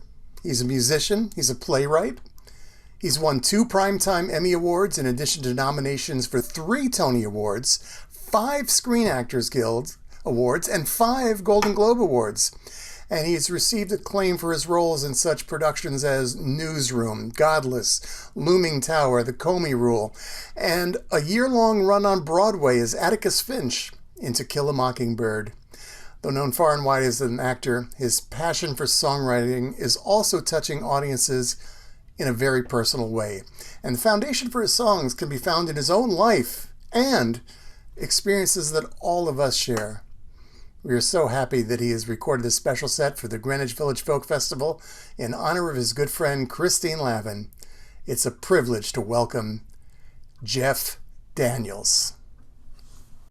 Hello, I'm Jeff Daniels, and I'm here to celebrate Christine Lavin's 70th birthday. I'm very happy to do that. I was asked to contribute something to celebrate what should be a national holiday. Chris has always been supportive of this actor with a guitar when not everyone was. I remember seeing her at the Arc in Ann Arbor and in the late 80s. And the way she captivated an audience, the way she held them and sustained it and built it almost like a 3-act structure of a story. Her set and her night and her evening with. And you see some people on YouTube with a guitar and they're funny for a little bit and then they're not funny anymore. And Chris was not only funny and built funny to being funnier and funnier through the set, but she could also play. And And I just watched that, and I just said, I want to try to do my version of that. And, you know, along with like Stevie Goodman and Arlo Guthrie for me, and Chris, they showed that you can be funny. It's okay to be funny. You don't have, not every song has to be a love song. Not every song has to be serious. Funny is okay. And it's always treated like a second-class citizen. It really is. Certainly the Oscars have always treated it like that. And anybody who's done funny and knows how to do funny knows where funny is. Not everybody does. You can't teach it, but you can learn about it, and you can perfect it.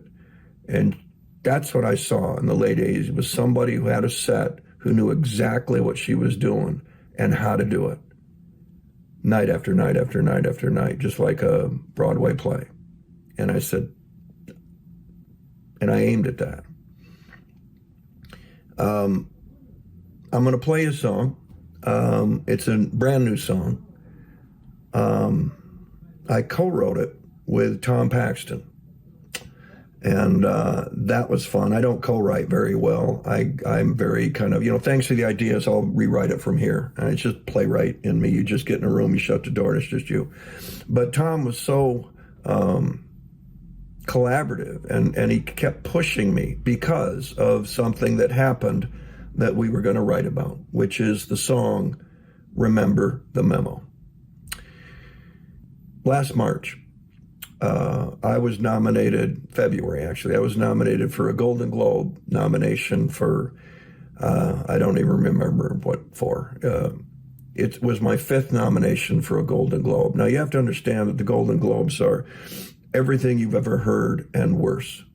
I was sitting in this rental house in Pittsburgh. Now, the publicist and the Golden Globe people, through the publicist, sent a memo which encouraged the actors in all categories to dress up and to bring in some lighting, maybe a local television crew. We were all going virtual. We were all Zoom. So we can make it. We don't want you just, you know, sitting there. We want you to treat it like it's the, you know, the great event that it is. And so instead of maybe a tuxedo or a suit with lighting and hair and makeup, I just went up to the upstairs bedroom and wore a flannel shirt, which ended up being very popular. Here is a picture of me that's from the Golden Globe telecast. All of a sudden on my phone, I get a text, and it's my kids going, "Dad, you're trending." And I was number 4. It swept the nation, perhaps the world. As you saw some of the comments on the thing where, you know, he's doing his laundry, and Jeff Daniels is saying, "I don't care." And Jeff Daniels, "What are you wearing?" TJ Maxx. You know, it's just, which is actually, it was Carhartt, but still, it was clean. So the next day, I have this co-write set up with Tom via Zoom, and he goes, "So what's happened lately? Anything?" I said, "Well," and we started talking about, he came up with a title right off the bat, Remember the Memo. And it's a funny song, which is in line with what Chris, you know, does so well. And so here is Remember the Memo by Tom Paxton and me.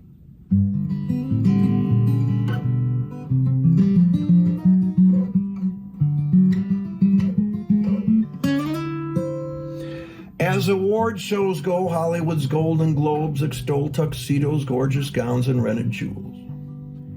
But in the year of the pandemic, it was all but academic that there could be a relaxing of the rules. You see, the room held an elephant, because I wasn't very elegant. My lack thereof hit the World Wide Web.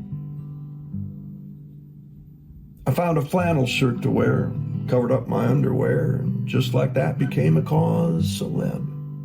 "No," said the little guy, "you gotta care, you gotta try, you gotta wanna win our princely prize."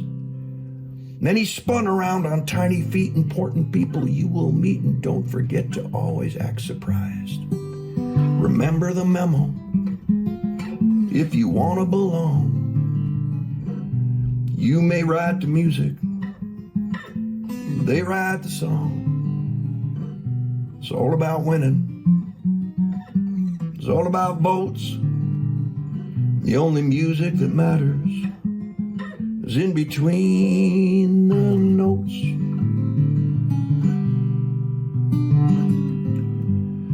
As a celebrity celebrated for being casually understated, the internet became my launching pad.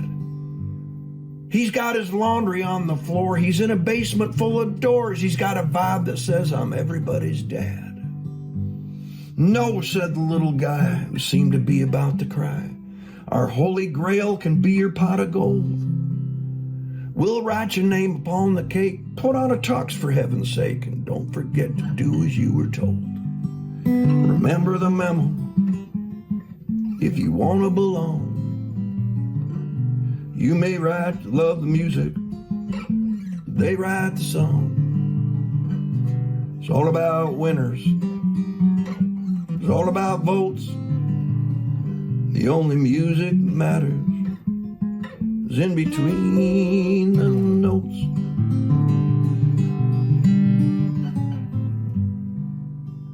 He's Mr. Everybody Everywhere, said Rolling Stone, Vanity Fair, the Wall Street Journal, and New York Post.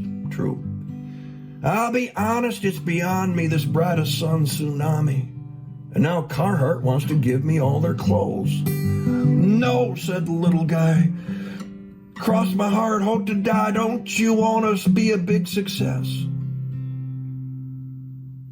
Though it's just a nomination, you're on screens in every nation. So for the love of all that's holy, go get dressed. Remember the memo. If you want to belong, you may love the music, they write the song. It's all about winners. It's all about votes. The only music that matters is in between the notes.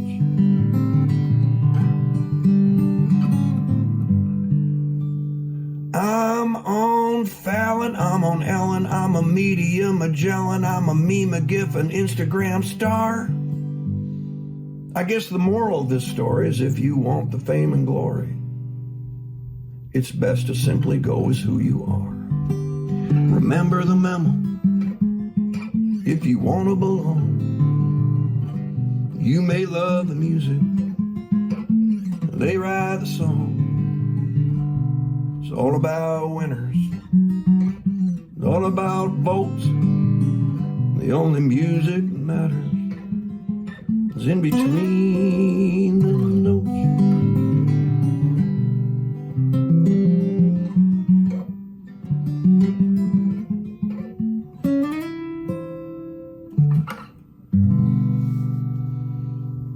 Happy birthday, Chris.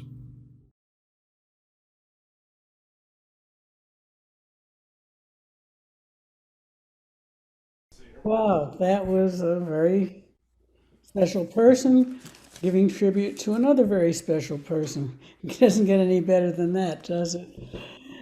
Well, I'm very honored to introduce the next performer. I met him in 1992 when I was the judge and jury for the Falcon Ridge Showcase, Falcon Ridge Folk Festival.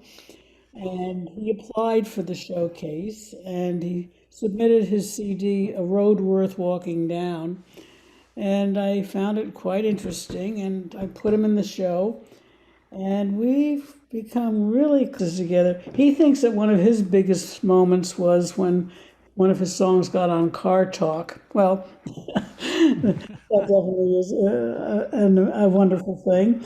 But I watched him over the years. I watched him grow, and it's just been amazing. His name's Greg Greenway, by the way. That's who I'm talking about. And I remember way back in the early days, he was playing at the 8-Step Coffee House in Albany, and that was back in his very dark days. Everything he did was so dark.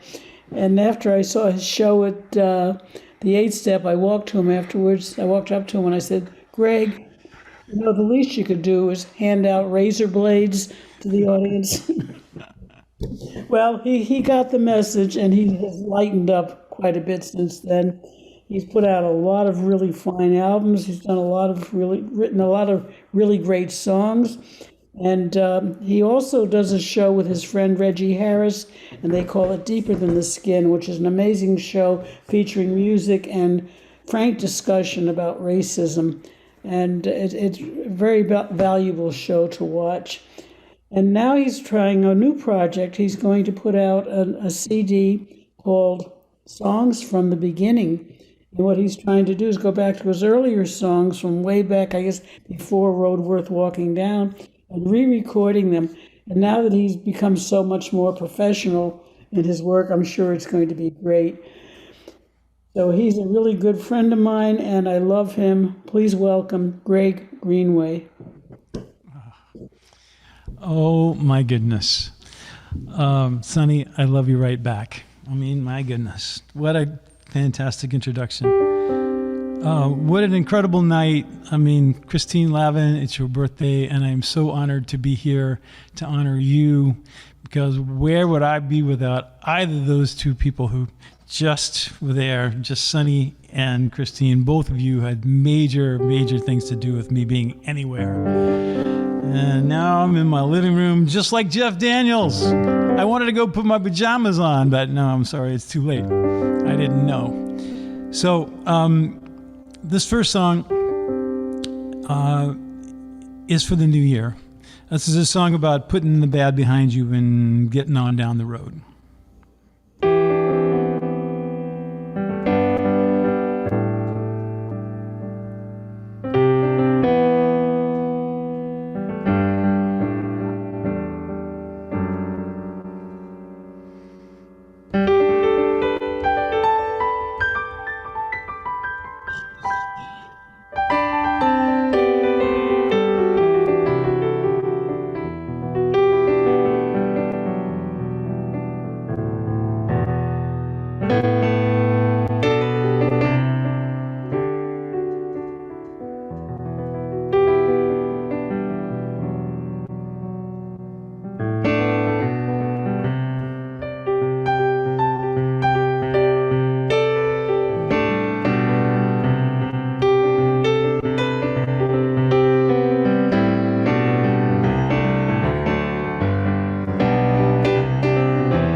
Things to do,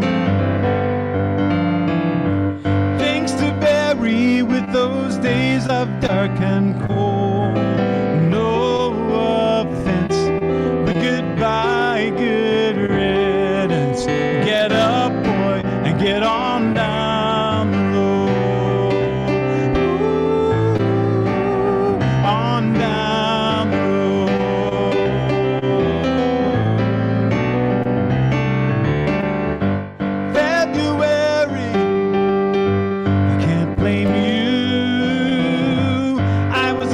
As a man can be. All the good things I kept waiting at my door. The bad walked right in, glad and smiling. Get up, boy, and get on down the road. Ooh, on down the road.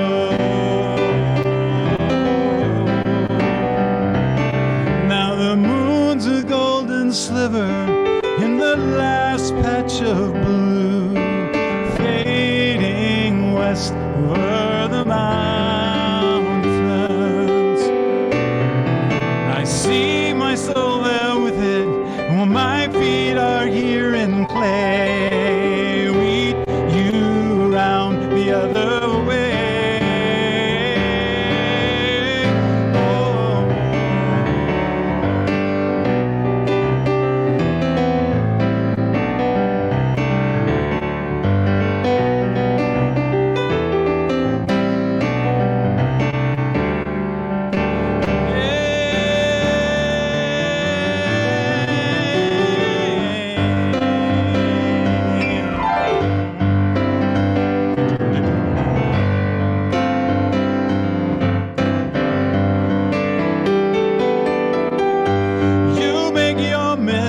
just like anybody else. You saved your place in the human race. Get up, boy, and get on down the road.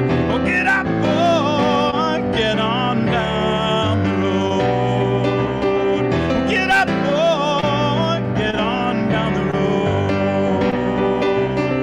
Get up, boy, get on down the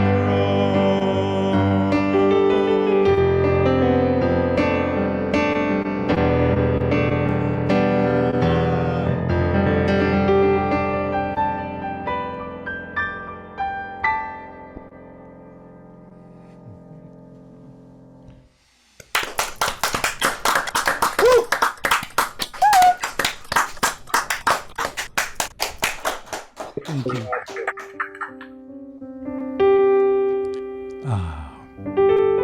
This is a pretty new song, and Christine taught me a lot. And I grew up in the Boston folk music scene, and it's a really competitive scene. There's a lot of talented people, looking for very few spots, and I'm sure it's exactly the same with New York.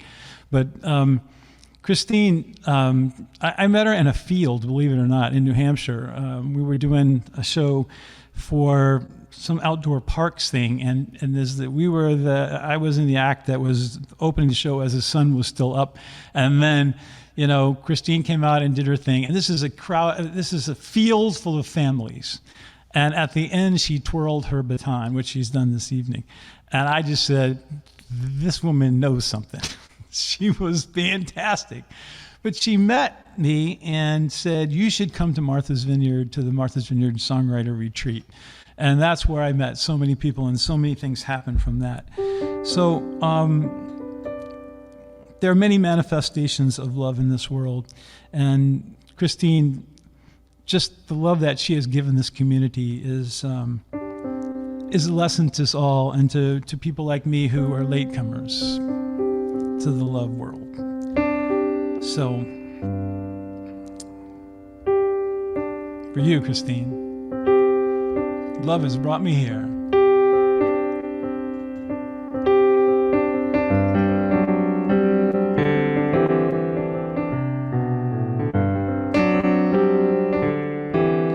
I've always been a dreamer.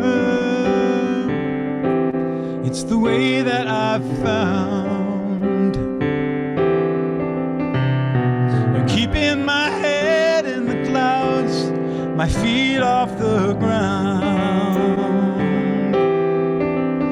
From that stumbling, humbling parade, love has brought me here. Oh, what's gonna help me to stay? Of the loner is the power of one. It takes the power of many to get anything done. Anything beyond the nose upon your face. Love has brought me here. Oh, what's gonna help me to stay? No one is an island. No one is a stone. Nothing worth doing can be done alone. Not alone.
late to the stage. Whatever got you to this door, whatever brought you this way, from that stumbling, humbling parade, love has brought me here. Oh, what's gonna help me to stay? Love has brought me here. Oh, what's gonna help me? Love, what's gonna help me? Love is gonna help me to stay.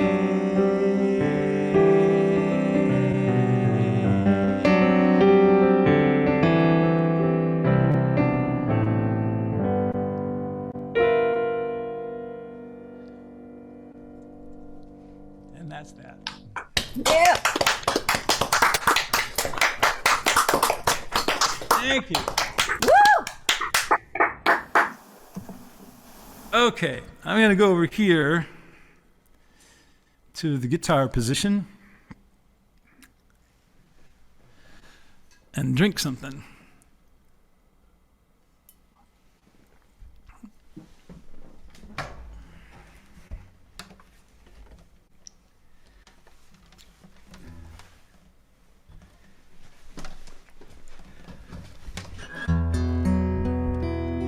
As Sonny said, I'm going back to play. I'm putting out a record, and it should come out like in the next month, of songs that I auditioned at the Nameless Coffee House with, in Harvard Square, sort of street level entry thing in 1978, believe it or not. And this was one of those songs. And I want to dedicate this to Christine as well, because this says the measure of all things is the heart. And Christine, I can't think of anybody who embodies that more than you. So I figured that going where I was going in the show, there'd be a lot of other people writing funny things for you. So I went serious here. Sorry, Sonny. This is called Icarus, and it's going to be on my new CD. And the sun came up down an old dirt road, saying hello, new day, hello. It shone on my back like a father's hand, saying, my son, how you have grown. Sun goes up, moon goes down, and you knew from the start the measure of all things is still the heart.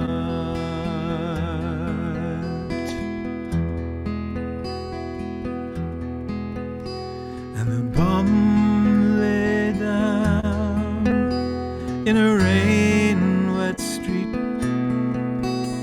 saying, I don't care, I don't care. I'm far too deep in this cold, dark well of things that keep me here. Sun goes up, moon goes down, and you knew from the start the measure of all things is still hard.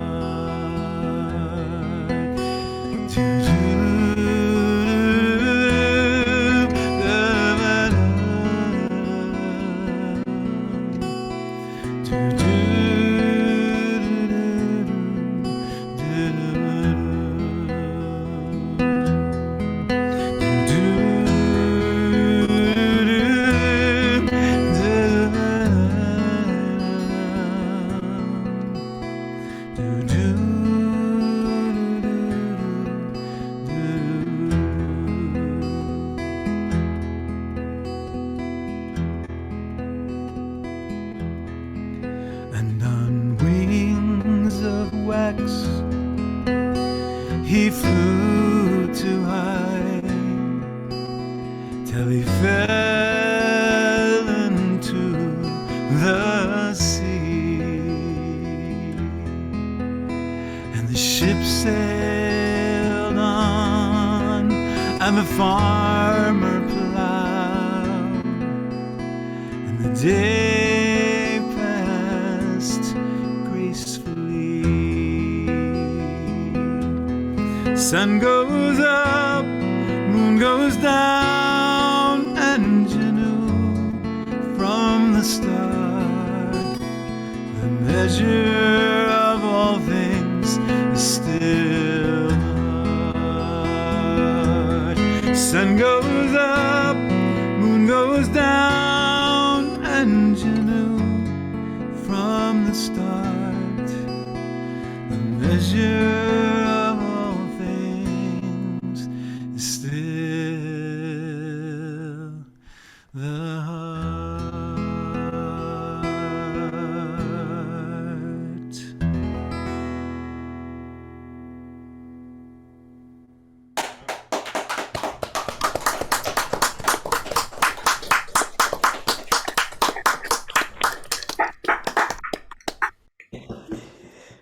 Thank you, Greg Greenway. One of the things I forgot to mention is Greg has been like the backbone of the Phil Oakes Song Nights for many, many years. He's helped me with the behind the scenes work, besides getting on stage and doing a great number, of Phil's songs. But what he's done backstage, we could write a book about that one, right, Greg? Yes, we could, Sonny Oaks. Yes, we could. Oh, unbelievable. Well, now I have the honor of introducing a very important person at this show, Greenwich Village Folk Festival. He's one of the co-founders, and he was also around in the village back in the 80s when the music, I guess it was a cooperative, the guys who hung around at Speakeasy in the back room there, and that included Christine and Dave Van Ronk and so many people went through there, and Christine, I know, was one of the main ones there, as was Rod McDonald. And as a matter of fact, at one point, I was running the open mic at Folk City, and Rod would come over to Folk City with his guitar strapped on his back, ready to play. And when I saw him come in, I would, whenever the act that was on stage finished, I would say, and now a special guest, Rod McDonald. And he'd come in, get up on the stage, sing his 2 songs, get off the stage, go out of the building and go back to the Speakeasy. And this is back in the 80s. We had quite a thing going back then. We've been friends forever. And Rod has just been amazing. He's written some incredible songs. To me, the one that I love really the most is A Sailor's Prayer. I think it has become, people think that it's a traditional folk song. It's been sung by so many people, and it just has that great feeling to it. And the other one that I think that a lot of people know is American Jerusalem. He now lives in Florida. He's been there for quite a while. He went down, I guess, to help his mom out, and he's still down there. I hope someday he'll come back and join us back in the Northeast. He's not only a singer-songwriter, he does, as I said, he does production stuff, and he's also an author. He's written a novel. And he does a lot of, or did a lot of touring in Europe. I guess right now that's kind of on hold. But please welcome a really special, hardworking, wonderful, nice person, Rod McDonald. Wow, thank you, Sonny.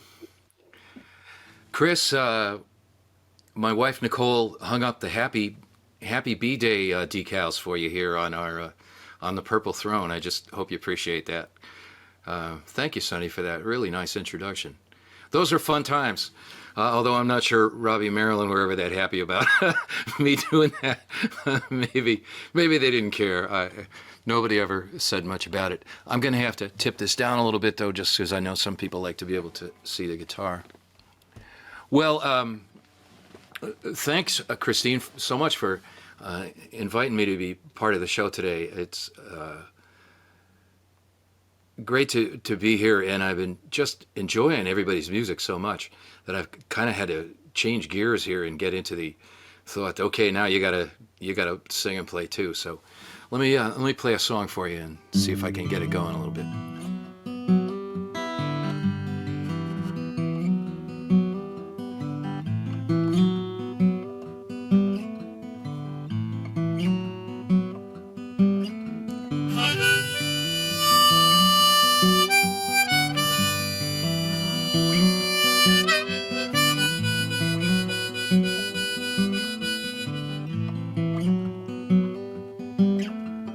Mother, she's just a stranger. She's young and it's raining out. She's down at the motel. Thought I'd go back and check her out. I just checked her in, but there's something about her I can't figure out. Like she's on the run from somewhere, with something she can't talk about. Mother, she was a nice girl. We had dinner, she ate like a bird. Though I don't know why they use that expression. Birds eat a lot, I've always heard. And we talked about taxidermy and about you, 'cause she overheard. But you don't have to worry, Mother. I told her you were harmless, it was only words. And don't it keep getting harder, living here year after year, since they built that new highway. Only the lost come here. Guess I'll go light the sign, wash the shower curtain clear, here on our highway to nowhere.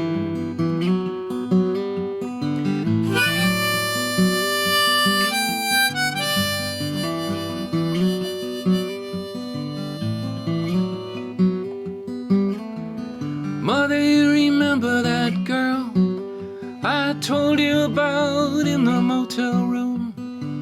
She fell down in the shower. Now there's all this blood and I don't know what to do. She's the first guest we've had check-in since I don't remember when, do you?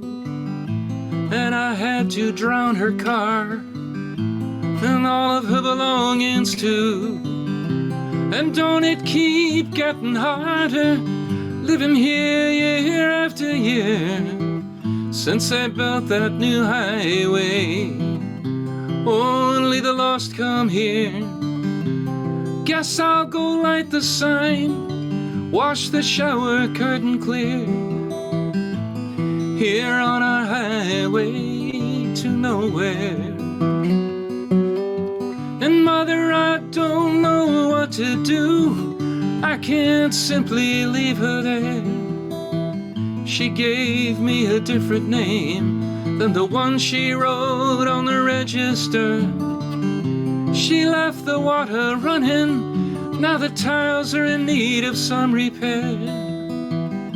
But you don't have to worry, Mother. I told her you were harmless, it was only words. And don't it keep getting harder, living here year after year, since they built that new highway. Only the lost come here. Guess I'll go light the sign, wash the shower curtain clear, here on our highway to nowhere. Oh, on our highway to nowhere.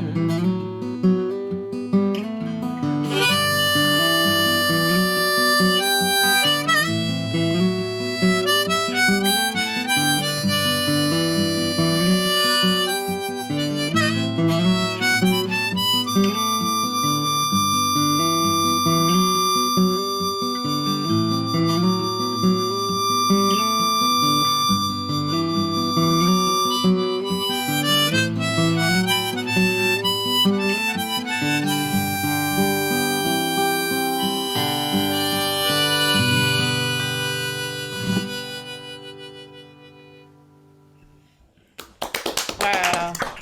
Beautiful.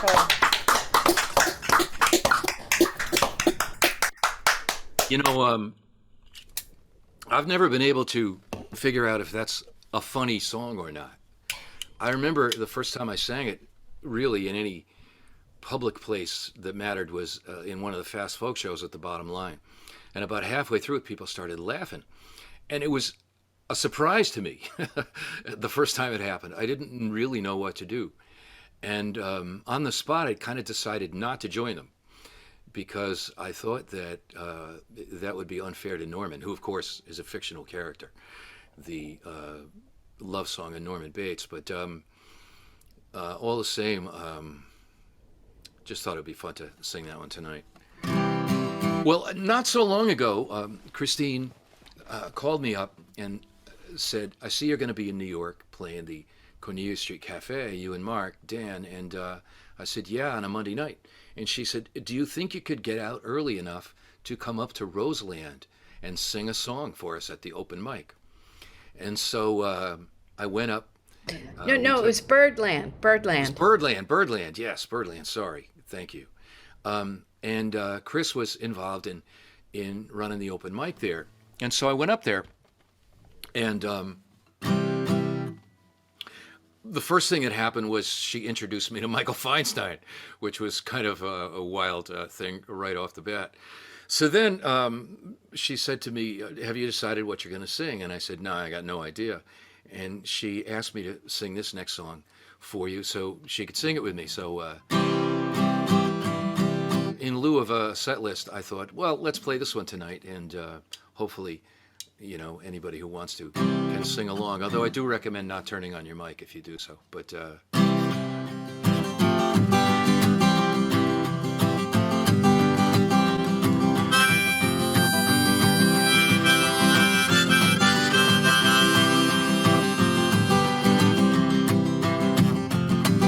there's no home in this world anymore for a gentleman, an inmate in a tuxedo, strolling with indifferent partners beneath the chandeliers, looking for someone to bleed to. Ah, but I would be your gentleman if you'd only let this ragged heart please you. And there would be laughter, there would be shame, there would be laughter in a gentleman again. Come riding, riding, riding, come running for your life. Come take this song of my brothers, come take this healing knife.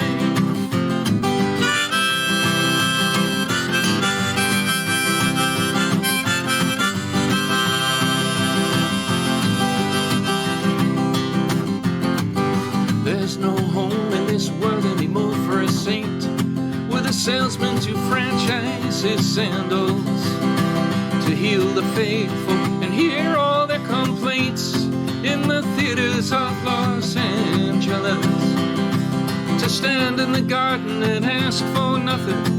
There's nothing they'd ever call more dangerous. There will be robes and gowns, there will be saints, there will be magic clowns dressed for the masquerade. Come riding, riding, riding, come running for your life. Come take this song of my brothers, come take this healing knife. Come riding, riding, riding, come running for your life. Come take this song of my brothers, come take this healing knife.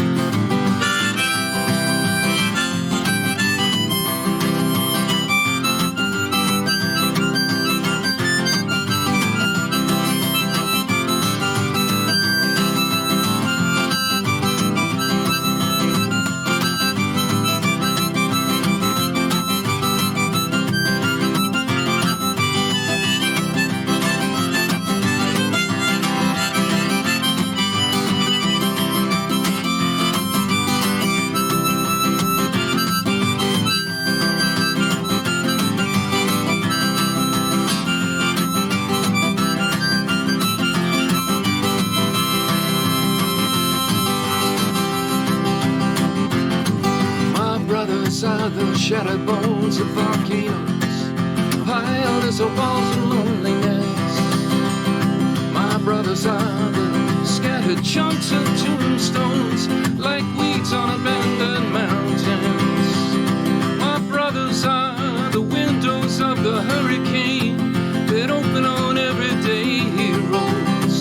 There will be brutal times, there will be grace, there will be diamond eyes, the lights of an eloquent face. Oh, but there's no home in this world anymore for a wanderer, a waistcoat, a bow and arrow, a pioneer blazing a trail in the hills of Cumberland, riding logs on the river Ohio. But I seek another highway where they learn to heal the wings of the wounded sparrow. Come stand before this fire, blowing on your skin. Come take these searching eyes, someplace they've never been.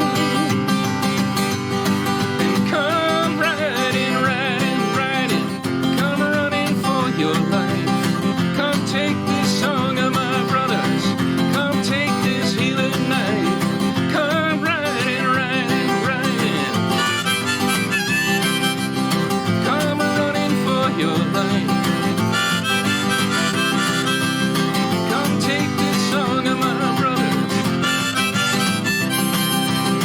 come take this healing knife. Come riding, riding, riding, come running for your life. Come take this song of my brothers, come take this healing knife.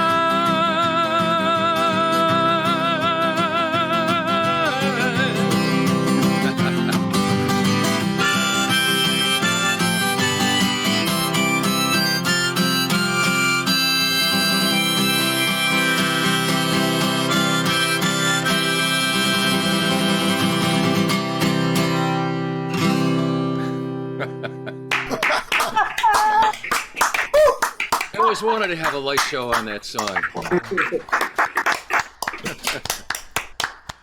Hey, that was fun. Let's do that one again. Well, I was listening to people who wrote all these cool songs about Christine. And, you know, I didn't write a song about you, Christine. I'm sorry. But I didn't write this next song at all. But I thought it would be fun to do. So let me get the right harmonica for the job here, and we'll give it a shot.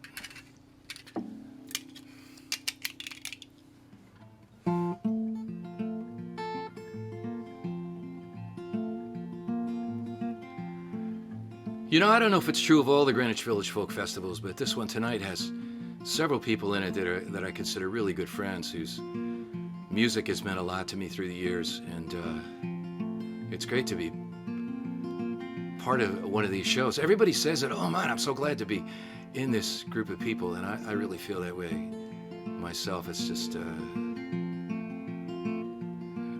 very special thing.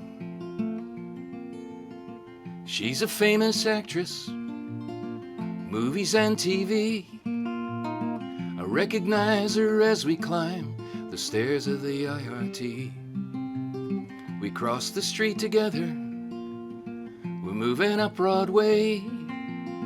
I'm trying to come up with something clever I can say about how I love her work and what it means to me. How in her most recent film she acted brilliantly. Maybe she'll think I'm stupid, maybe this'll make her day. But she disappeared into the crowd, and the moment slipped away.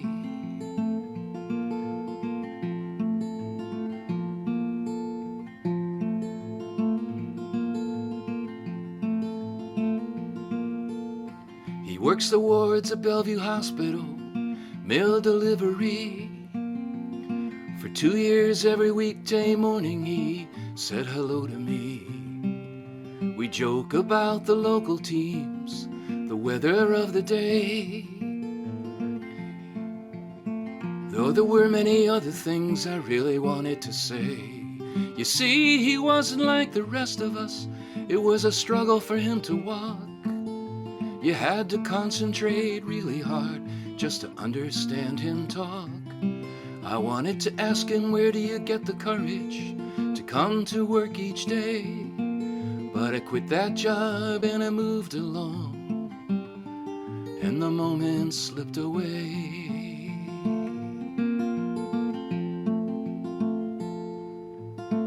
Kind words don't move the earth, but if it can improve your self-worth, why do I let these moments pass me by? Instead, I'm quick to judge and I'm quick to blame, quick to criticize, quick to meme. It's hard to change, but I'll try. Oh, I'll try.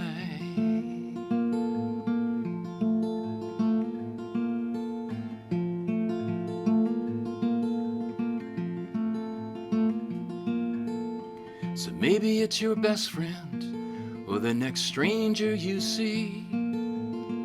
Maybe it's your neighbor, maybe it's you, maybe it's me, who needs to hear encouragement to make it through the day, who needs to hear whatever kind words you might have to say. It doesn't matter where you're going or where you have been, 'cause right now is the perfect moment for us to begin to appreciate each other in new and different ways. Oh, please don't let another golden moment slip away.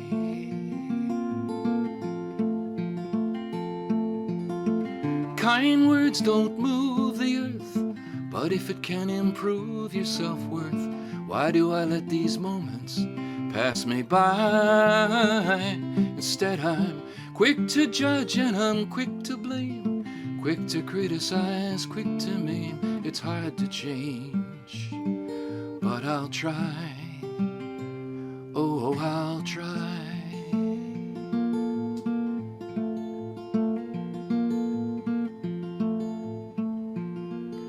Oh, please don't let another golden moment slip away.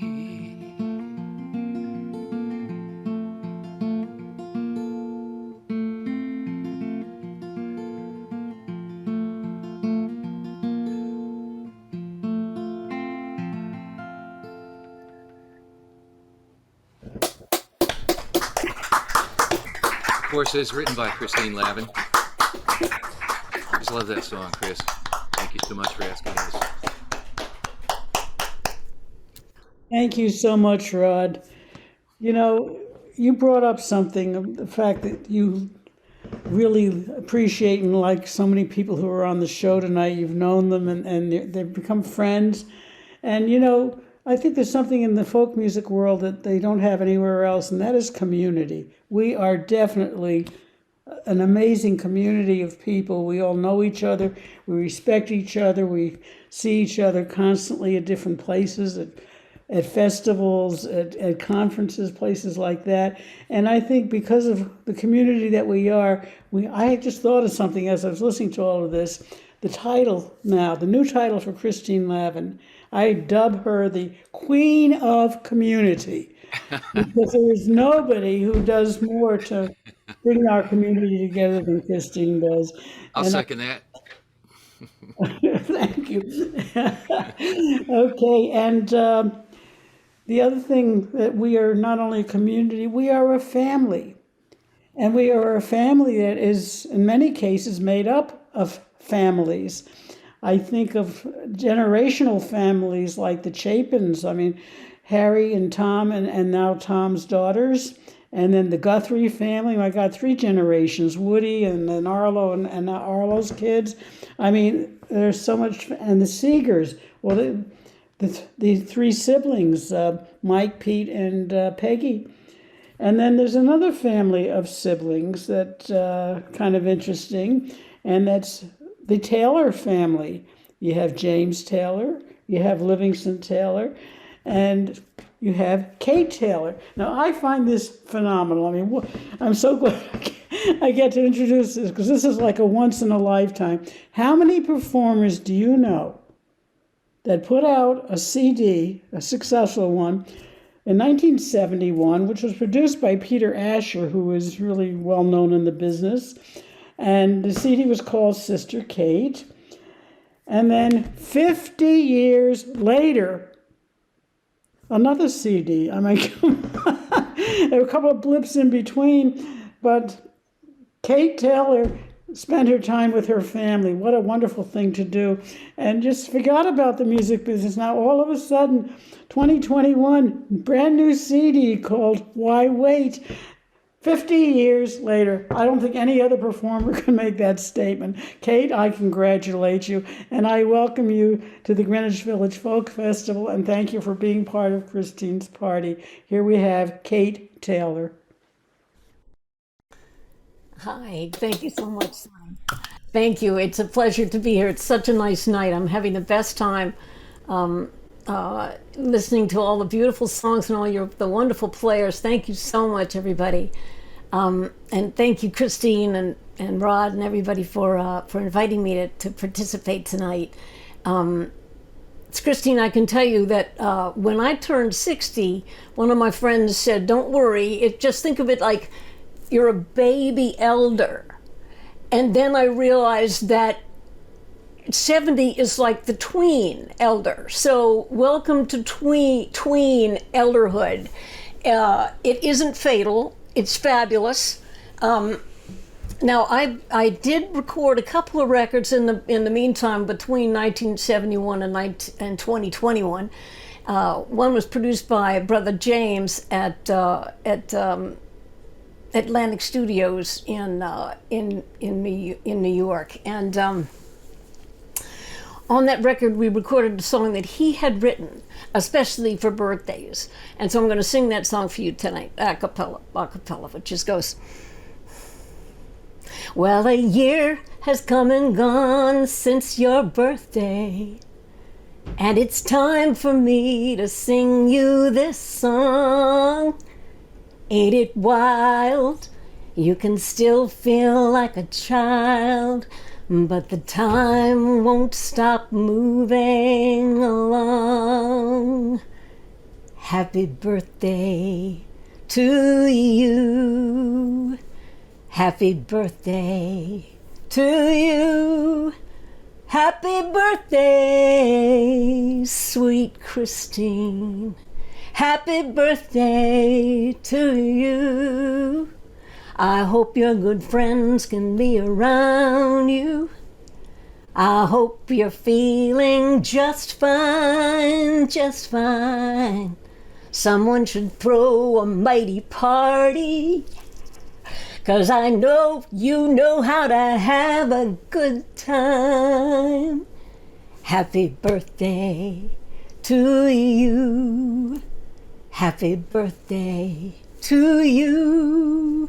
Happy birthday, sweet Christine. Happy birthday to you. You're a little bit older now. You're a little bit older now. You're a little bit older now. Happy birthday, Christine. Thank you, Kate. Thank you. Beautiful. Well, speaking of all those families, and thank you so much, Sonny, for mentioning the Guthries. A few years ago, I was invited to play a set at the summer series they do up there, and the particular summer they were asking the folks who were going to play if they'd consider writing a song in honor of Woody Guthrie, whose the 100th anniversary of his birth was that year. So I thought, well, geez, I looked up online and I saw that Woody had written every song that had ever been written, and it was quite a challenge. But with the help of Graham and Barbara Dean, we came up with this tune. He was a thin man with his guitar, a guitar on a string. Just think of the songs he got out of that thing. He sang of hobos and workers, train rails and rust, and the land and the nation, and justice and dust.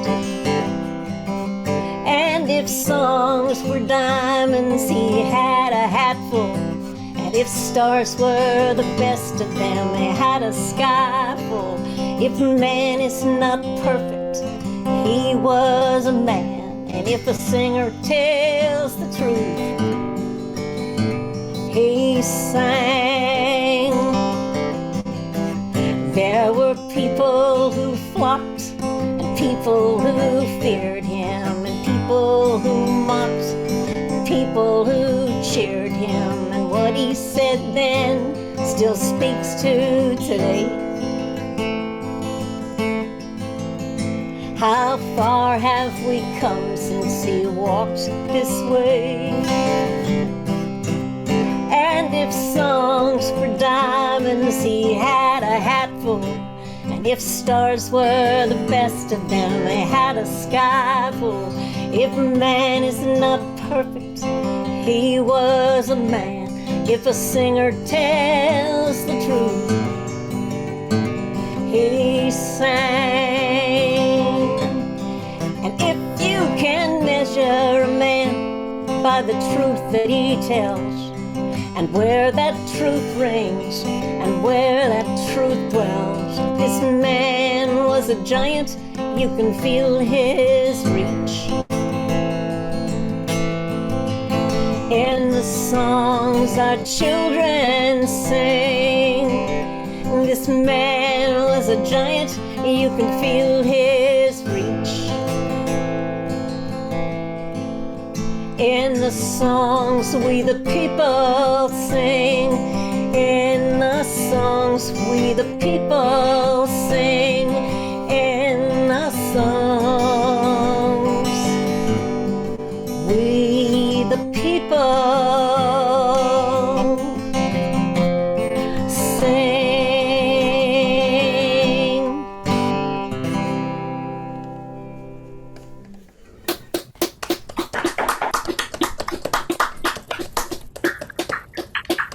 Thank you so much. So I live on Martha's Vineyard, and some of those years I spent appearing nightly in my kitchen, but I did some scalloping, and so wintertime fishing, fisheries, going to get scallops, and so for a few winters I would go out on the pond and we drag across the floor of the pond, and bring the scallops up to the culling board, I live in the town of Gayhead, which is a Wampanoag tribal town, and there were a lot of Gayhead elders out there fishing at the same time, and I felt like, here I am doing this thing that these people have been doing for thousands of years, and in one way or another, and it's quite an honor. But just recently, I was walking along the shore of the pond, and just thinking about those days, and so I wrote this little tune.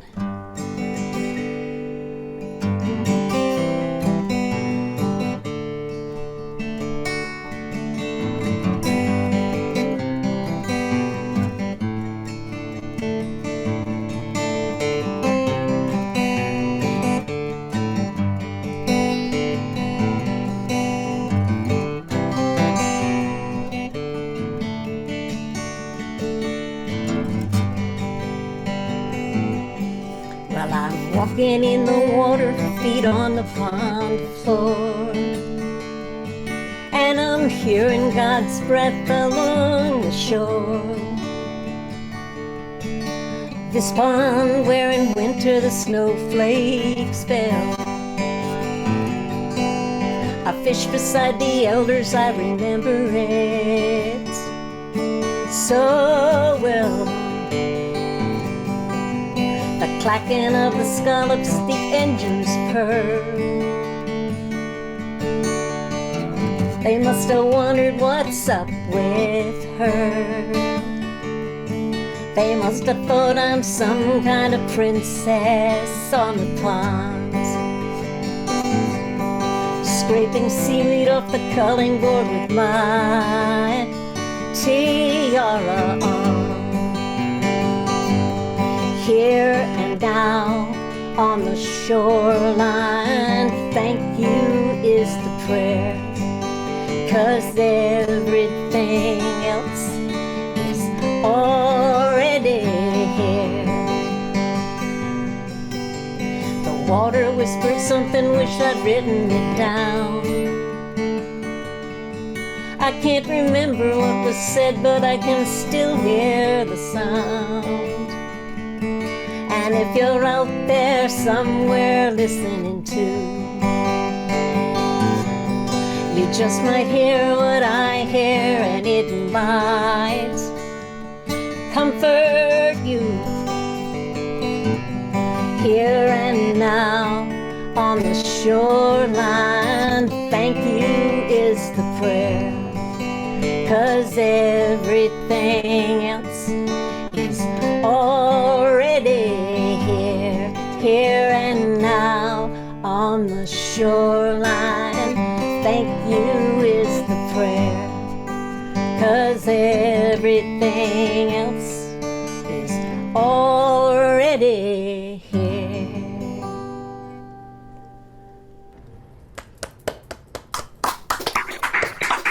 So much.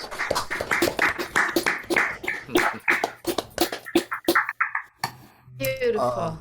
Thank you, Kate Taylor. Oh, it's so good to have you back with us tonight. And also, so good that you recorded a wonderful album this year. Why wait? And yeah, there it is. There, a vinyl now, too. It's a lovely album. And you've just, it's so good to hear your voice again and to be back with us. By the way, where are the ukuleles tonight? We had the ukuleles with us last time. I know the ukuleles. They steal the show completely. But we are far flung across the universe. We've got one of us is in Los Angeles, another one of us is outside of Boston, and we've got somebody in New Mexico. So we couldn't have any ukuleles tonight, but. That's Don't okay. despair, we will be back. We hope so, but it's always a treat to have you with us. Thank you so much for doing that, Kate Taylor. Thank you so much. Well, we are coming close to the end of the evening. And by the way, I just noticed a few people were commenting in YouTube that they weren't sure about donations. Yes, we are taking donations tonight. This is a free concert, but the Greenwich Village Folk Festival is a 501c3 organization. And if you make a donation, it's split between the artists and also supporting this festival, so it'll keep running every month. So your donations are important, and we do want to thank everybody who has made a donation tonight. We do this on the first Sunday of the month, and since we started back in 2020, there's been so many wonderful artists, really the history of the village music scene and the folk community. Some classic artists as well as many new talents. And if you're talking about the village folk scene of the 1960s in Greenwich Village, well, some of the names that come up are Art and Paul. They're always part of that conversation. And no, I'm not referring to Art and Paul of Simon and Garfunkel, but rather the duo Art and Paul that feature the talents of Art Podell and Paul Potash. They were fixtures on the folk scene. They recorded 2 albums for Columbia Records, and their humor and love for the music was certainly evident in their recordings and performances. And you can see their influences on other duos, such as the Smothers Brothers, and that other duo that shares their first names. By the way, a friend of theirs, a guy named Peter Yarrow, some of you may have heard of him. Well, he gave them a new song that he wrote, and Art and Paul made the very first recording of Puff the Magic Dragon. They left the village scene back in 1961, headed to Los Angeles to become part of that scene. And they became original members of a new group that was called the New Christie Minstrels. And Art, well, he's continued writing and performing songs for over half a century. And his songs have been sung by so many artists. His recent album, Village to the Canyon, was featured in an exhibit at the Grammy Museum. It's a real treat and a real honor to have him with us tonight. Please welcome Art Podell. Thank you. What a lovely introduction. Yeah, I left the Village in 1961, just before things got to be fun. I had a good time. By the way, this is Judy Montgomery, my wife, who makes me look good. All right, the Village. When I was in the Village, there was one. Oh, Christine, by the way, I have to thank you, first of all. Christine, without Christine, I do a radio show on KPFK, Pacifica Radio out here, once a month, and I don't think I've done a theme where there isn't a song of Christine's that doesn't fit the theme of the show. And I mean, I guess it's just perennial. Thank you so much, Christine, for inviting me here. Anyway, here's just a fun song. I used to love to listen to a guy play guitar in Greenwich Village way back when I was in high school, back in the mid-50s, a guy by the name of Dick Rossmini. And one of these days I'll be able to play like him, but this is about as close as I can get now.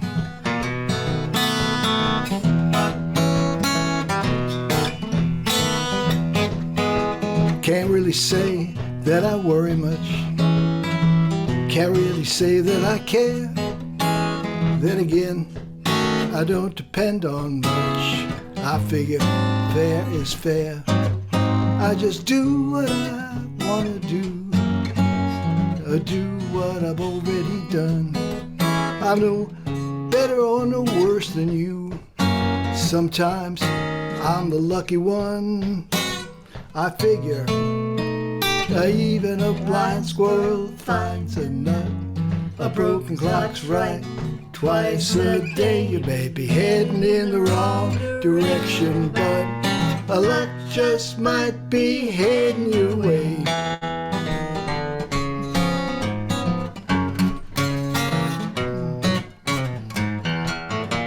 When I sit down to write me a song, the music just comes from the blue.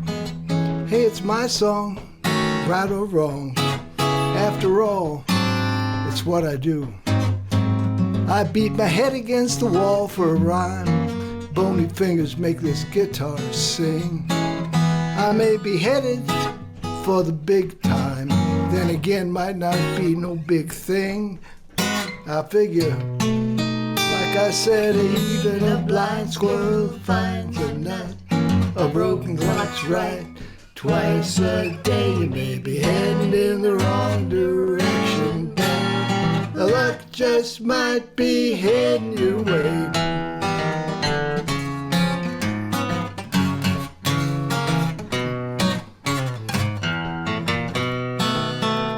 Standing at the fridge at 2 a.m., looking for something to eat. Well, there's something there on the bottom shelf. Could be tofu, could be meat. I grab a can of Boyardee, a healthy helping of sauerkraut. Got no idea what it's gonna be, but in a minute I'm going to find out. Like I said, now even a blind squirrel finds a nut. A broken clock's right twice a day. You may be heading in the wrong direction, but a luck just might be heading your way.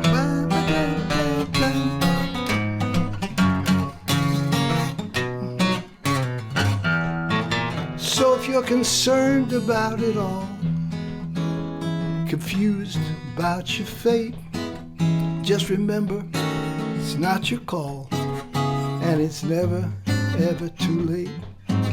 Just keep doing what you've always done. Go and do what you're gonna do. You never know if you're the lucky one. I mean,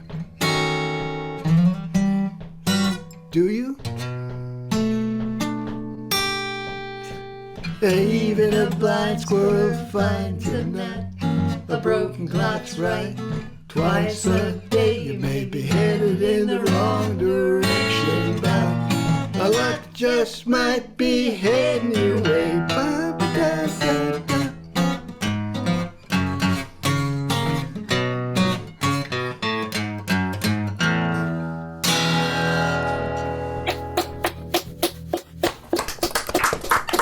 Wow. Show us how it's done. Yeah. This next one's for you, Christine. I really worked hard on it, sweetheart. Judy's not going to sing on this one, but if we get to do another one, she'll sing with me on that one. When I was a young boy, I ran away from home. I went to join the circus. I went to see the cotton candy world, make me lots of money on my own. For Molly, ah, my pretty Molly, ah, she's waiting all alone. Someday soon I will return to her.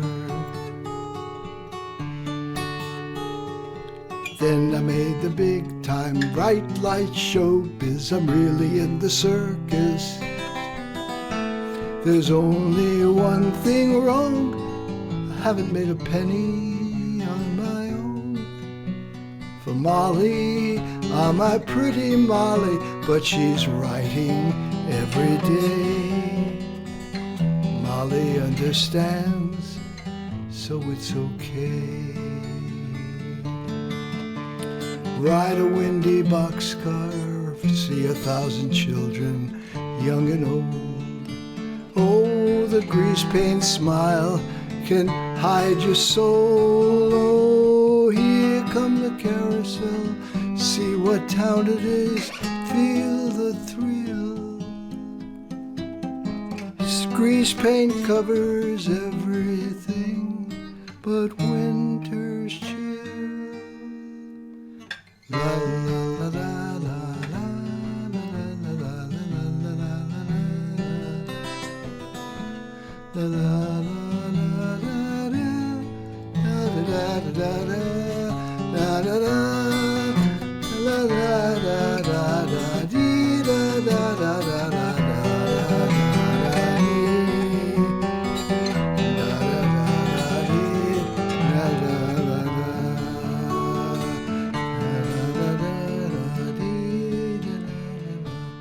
I'm reading Molly's letter. The ink is fading and pages turning yellow. Long ago, I promised Molly, don't you know, I will close my eyes and go to her.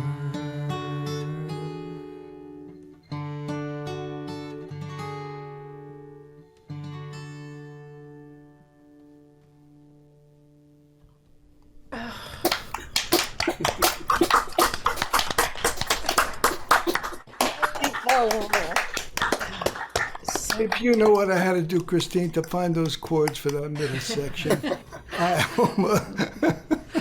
All right, just we'll close it with a new song, and Judy's going to join me. I don't know, it kind of popped out. I wrote it with my friend Matthew Ferraro, who is a composer who just recently finished a 10-year project of writing music to the poetry of the previous 2 popes.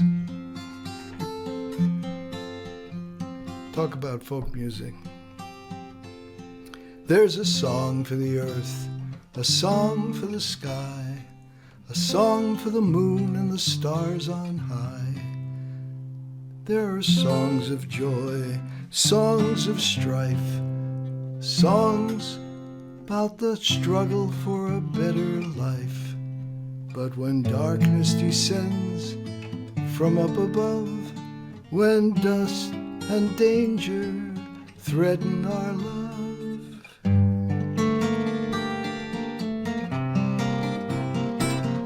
then sing to me, whisper in my ear, and bring to me a smile, a laugh, a tear. Sing me a song when my world falls apart. Sing a song to my heart,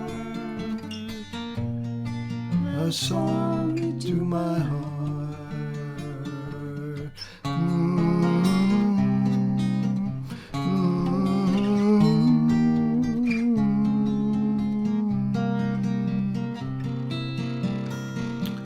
There's a song for those alone tonight, for those at peace and those who fight.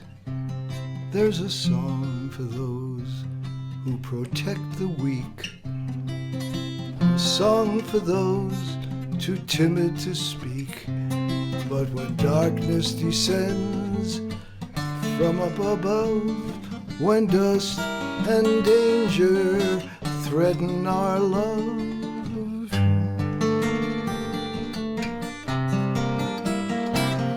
then sing to me,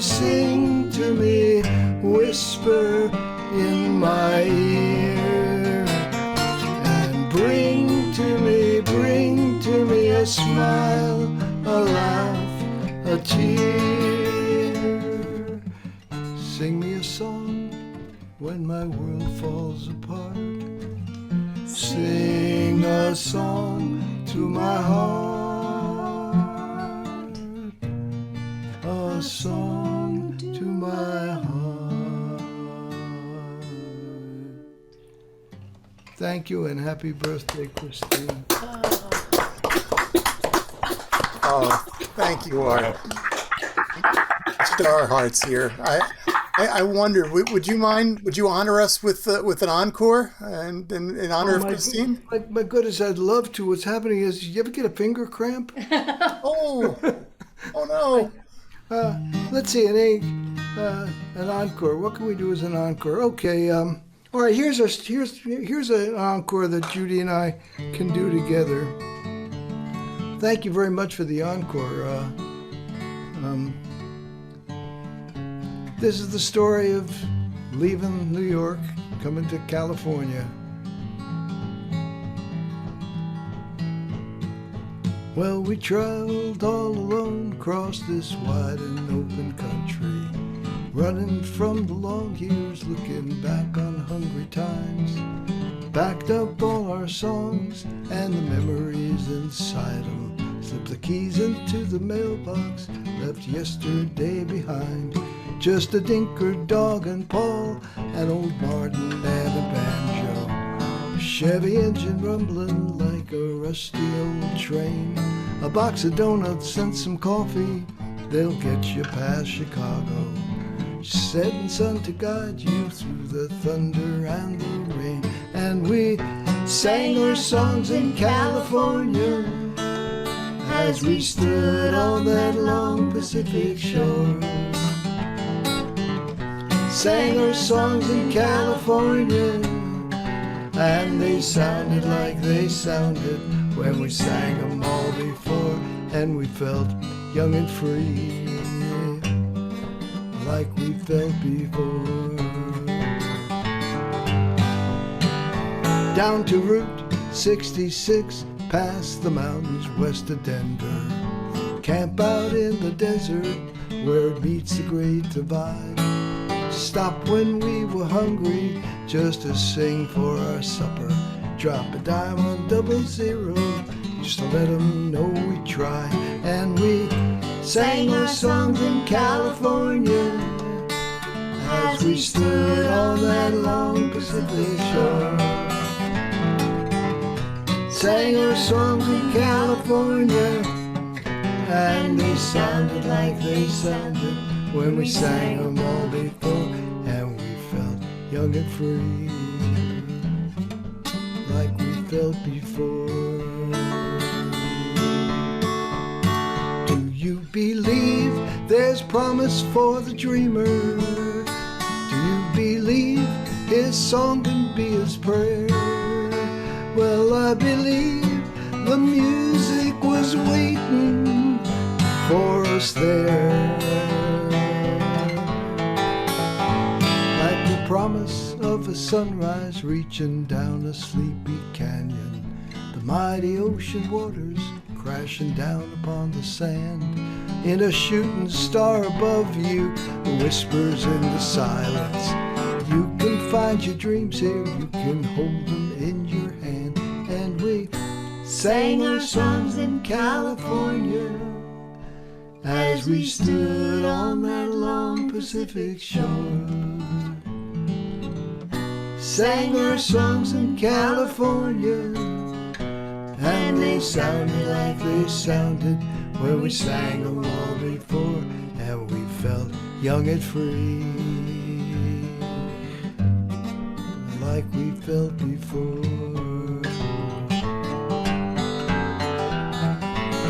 Come on, Tinker Dog, get in the car.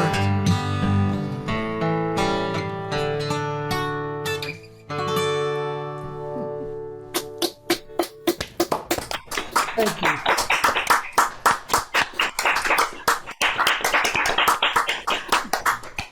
Thank you, Art Podell. Thank you. Thanks so much for being with us. What? Oh, anytime. Are you singing? You're in L.A., Art? Is that your? Yeah. We're in L.A. Stuck.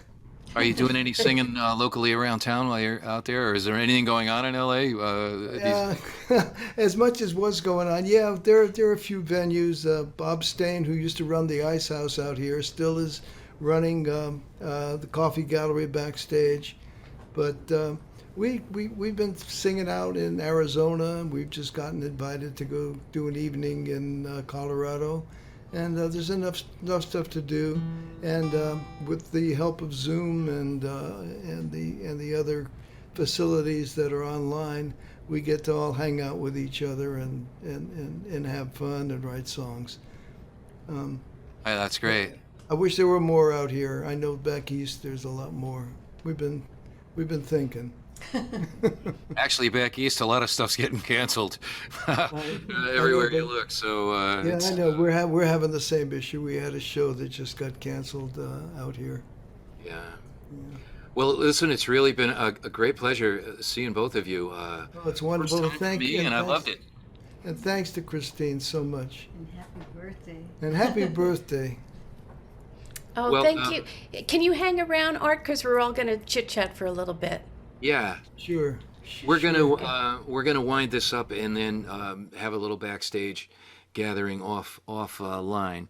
But before we do, let me just say goodnight to everybody. Tonight's concert, you've seen Art Podell, who you just saw, really fine music, and Kate Taylor. Kate, so wonderful having you back. Great set, as always.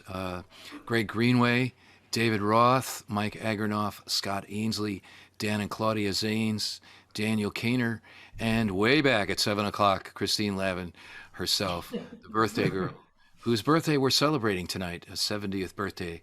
And I say this to both you, Art, and to Christine, long may you shine. Christine, I hope we get to have your 140th birthday party as a Greenwich Village Folk Festival event. I'd really like to be at that.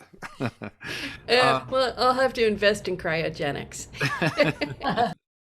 I want to also say thanks to Brandon O'Sullivan for his usual stellar work that we take for granted as our technical guy, bringing sound to everybody. And Jerry and Andrea are web people. My co-producer Raymond Misek and myself, Rod McDonald, we're the parties, the co-producer parties here. I'd like to make one last pitch. If you can spare anything for the donations, the links are very obvious to find right in front of you. Go to our website or on Facebook or on YouTube, and the vast majority of that money goes to the performers. We like to give everybody a bit of an honorarium for appearing tonight. So if you can spare anything, we welcome it. If you can't, we hope you've enjoyed the concert anyway, and don't let it keep you from coming back. Got to wish everybody a happy new year, a wonderful 2022.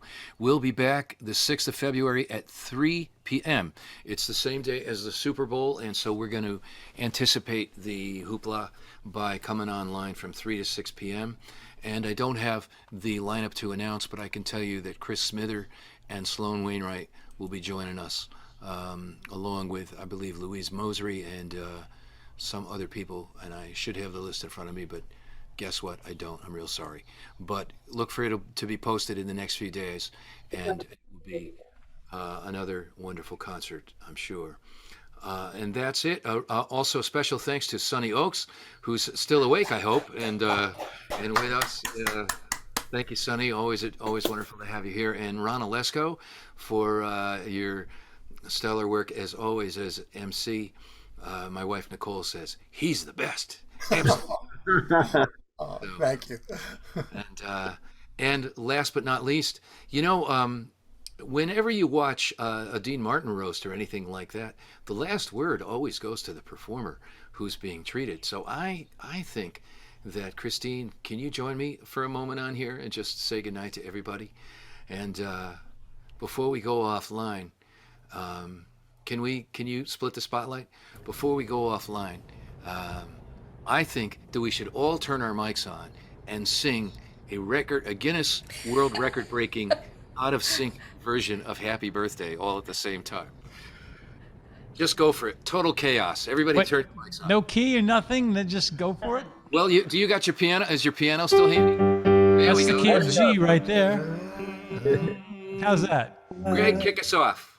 Happy birthday to you. Happy birthday to you. Happy birthday, dear Christine. Happy birthday to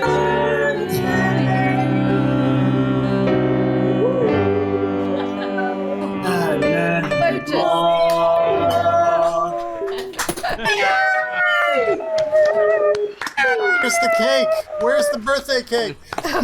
Here's the birthday cake. What's your flavor? Do you want carrot cake? Do you want chocolate? Whipped cream cake, please. Yes. Making you birthday cookies. And the deli platter's on the way, I'm told. What I wanted to. Didn't anybody tell me beforehand it was Christine's birthday? Well, Mike, you're supposed to read the emails that are sent to you. It was all over the emails. I guess he didn't read them. But I want to mention something about Art. When Art played Molly, oh my God! And this is how I really became friends with Art. My friend Hillary Rollins out in Los Angeles introduced us when I was out there, and he sent me one of his new recordings. And when I found out that he was in the new Christy Minstrels, I told him, and I played as a guest DJ on WFUV. I played his arrangement of The Hills of Shiloh by Shel Silverstein, and it's so not folk music, and I just love it so much. I loved it the first time I heard it when I was like 12 or 13 years old, and right after that on this radio show I was filling in for John Platt, I played Molly because I always loved that song by Biff Rose, and he wrote to me because I sent him the playlist and I said, you're back to back with Biff Rose, and he said, I produced Biff's album. What are the odds that I would pick two songs, The Hills of Shiloh and Molly, that were both from, I guess, the 60s or 70s, and play them together, not having any idea that Art had a hand in both of them in a big way. Did Silverstein write Hills of Shiloh? I thought Yes. it was a song. Yeah, Art, can you tell us about how you came up with that arrangement? Something. We were doing an album of similar songs, and I decided that album, that lyric had such dramatic value that I just wanted to add drama to the arrangement. So I sat down at the time I was signed to Henry Mancini's publishing company.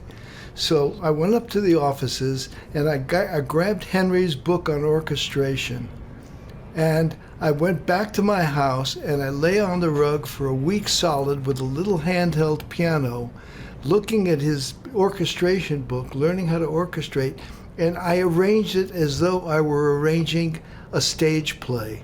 I paid no respect to the normal chords and everything. I changed every chord according to the lyric, and I designed the arrangement according to the lyric. When I brought it to the group sang it, and they said, that's not a new Christy Minstrel arrangement. That's not folk music. And I said, I know, but what do you think? And the engineer at the time said, this is going in the album, guys. I don't care what you think. And And if you listen to it, it's got nothing to do with any of the other arrangements we did. I did it with Henry's book. Interesting, because I always heard the song in my head as being sung solo a cappella. I didn't hear that. I said I always heard the song. Mike, can you get closer to the microphone? Okay, apparently I was muted. I'm not now. I always heard that song in my head as being solo a cappella. Solo a cappella? Yeah. Yeah. I can imagine. I can see that. But what I try to do is make a dramatic presentation out of it. I try to stage it in sound.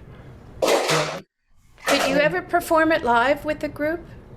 I don't think we ever did. But we may have early on. Memories grow dim when you're doing one-nighters. Well, and what was your hand in the arrangement for Molly? Oh, nothing. I just produced the album, and we got the thing in that album was Biff's piano, and all we decided to do was to get the best string section we could. And at the time, I was very close friends with Van Dyke Barks, and I said to Van Dyke, "What do we do for strings here?"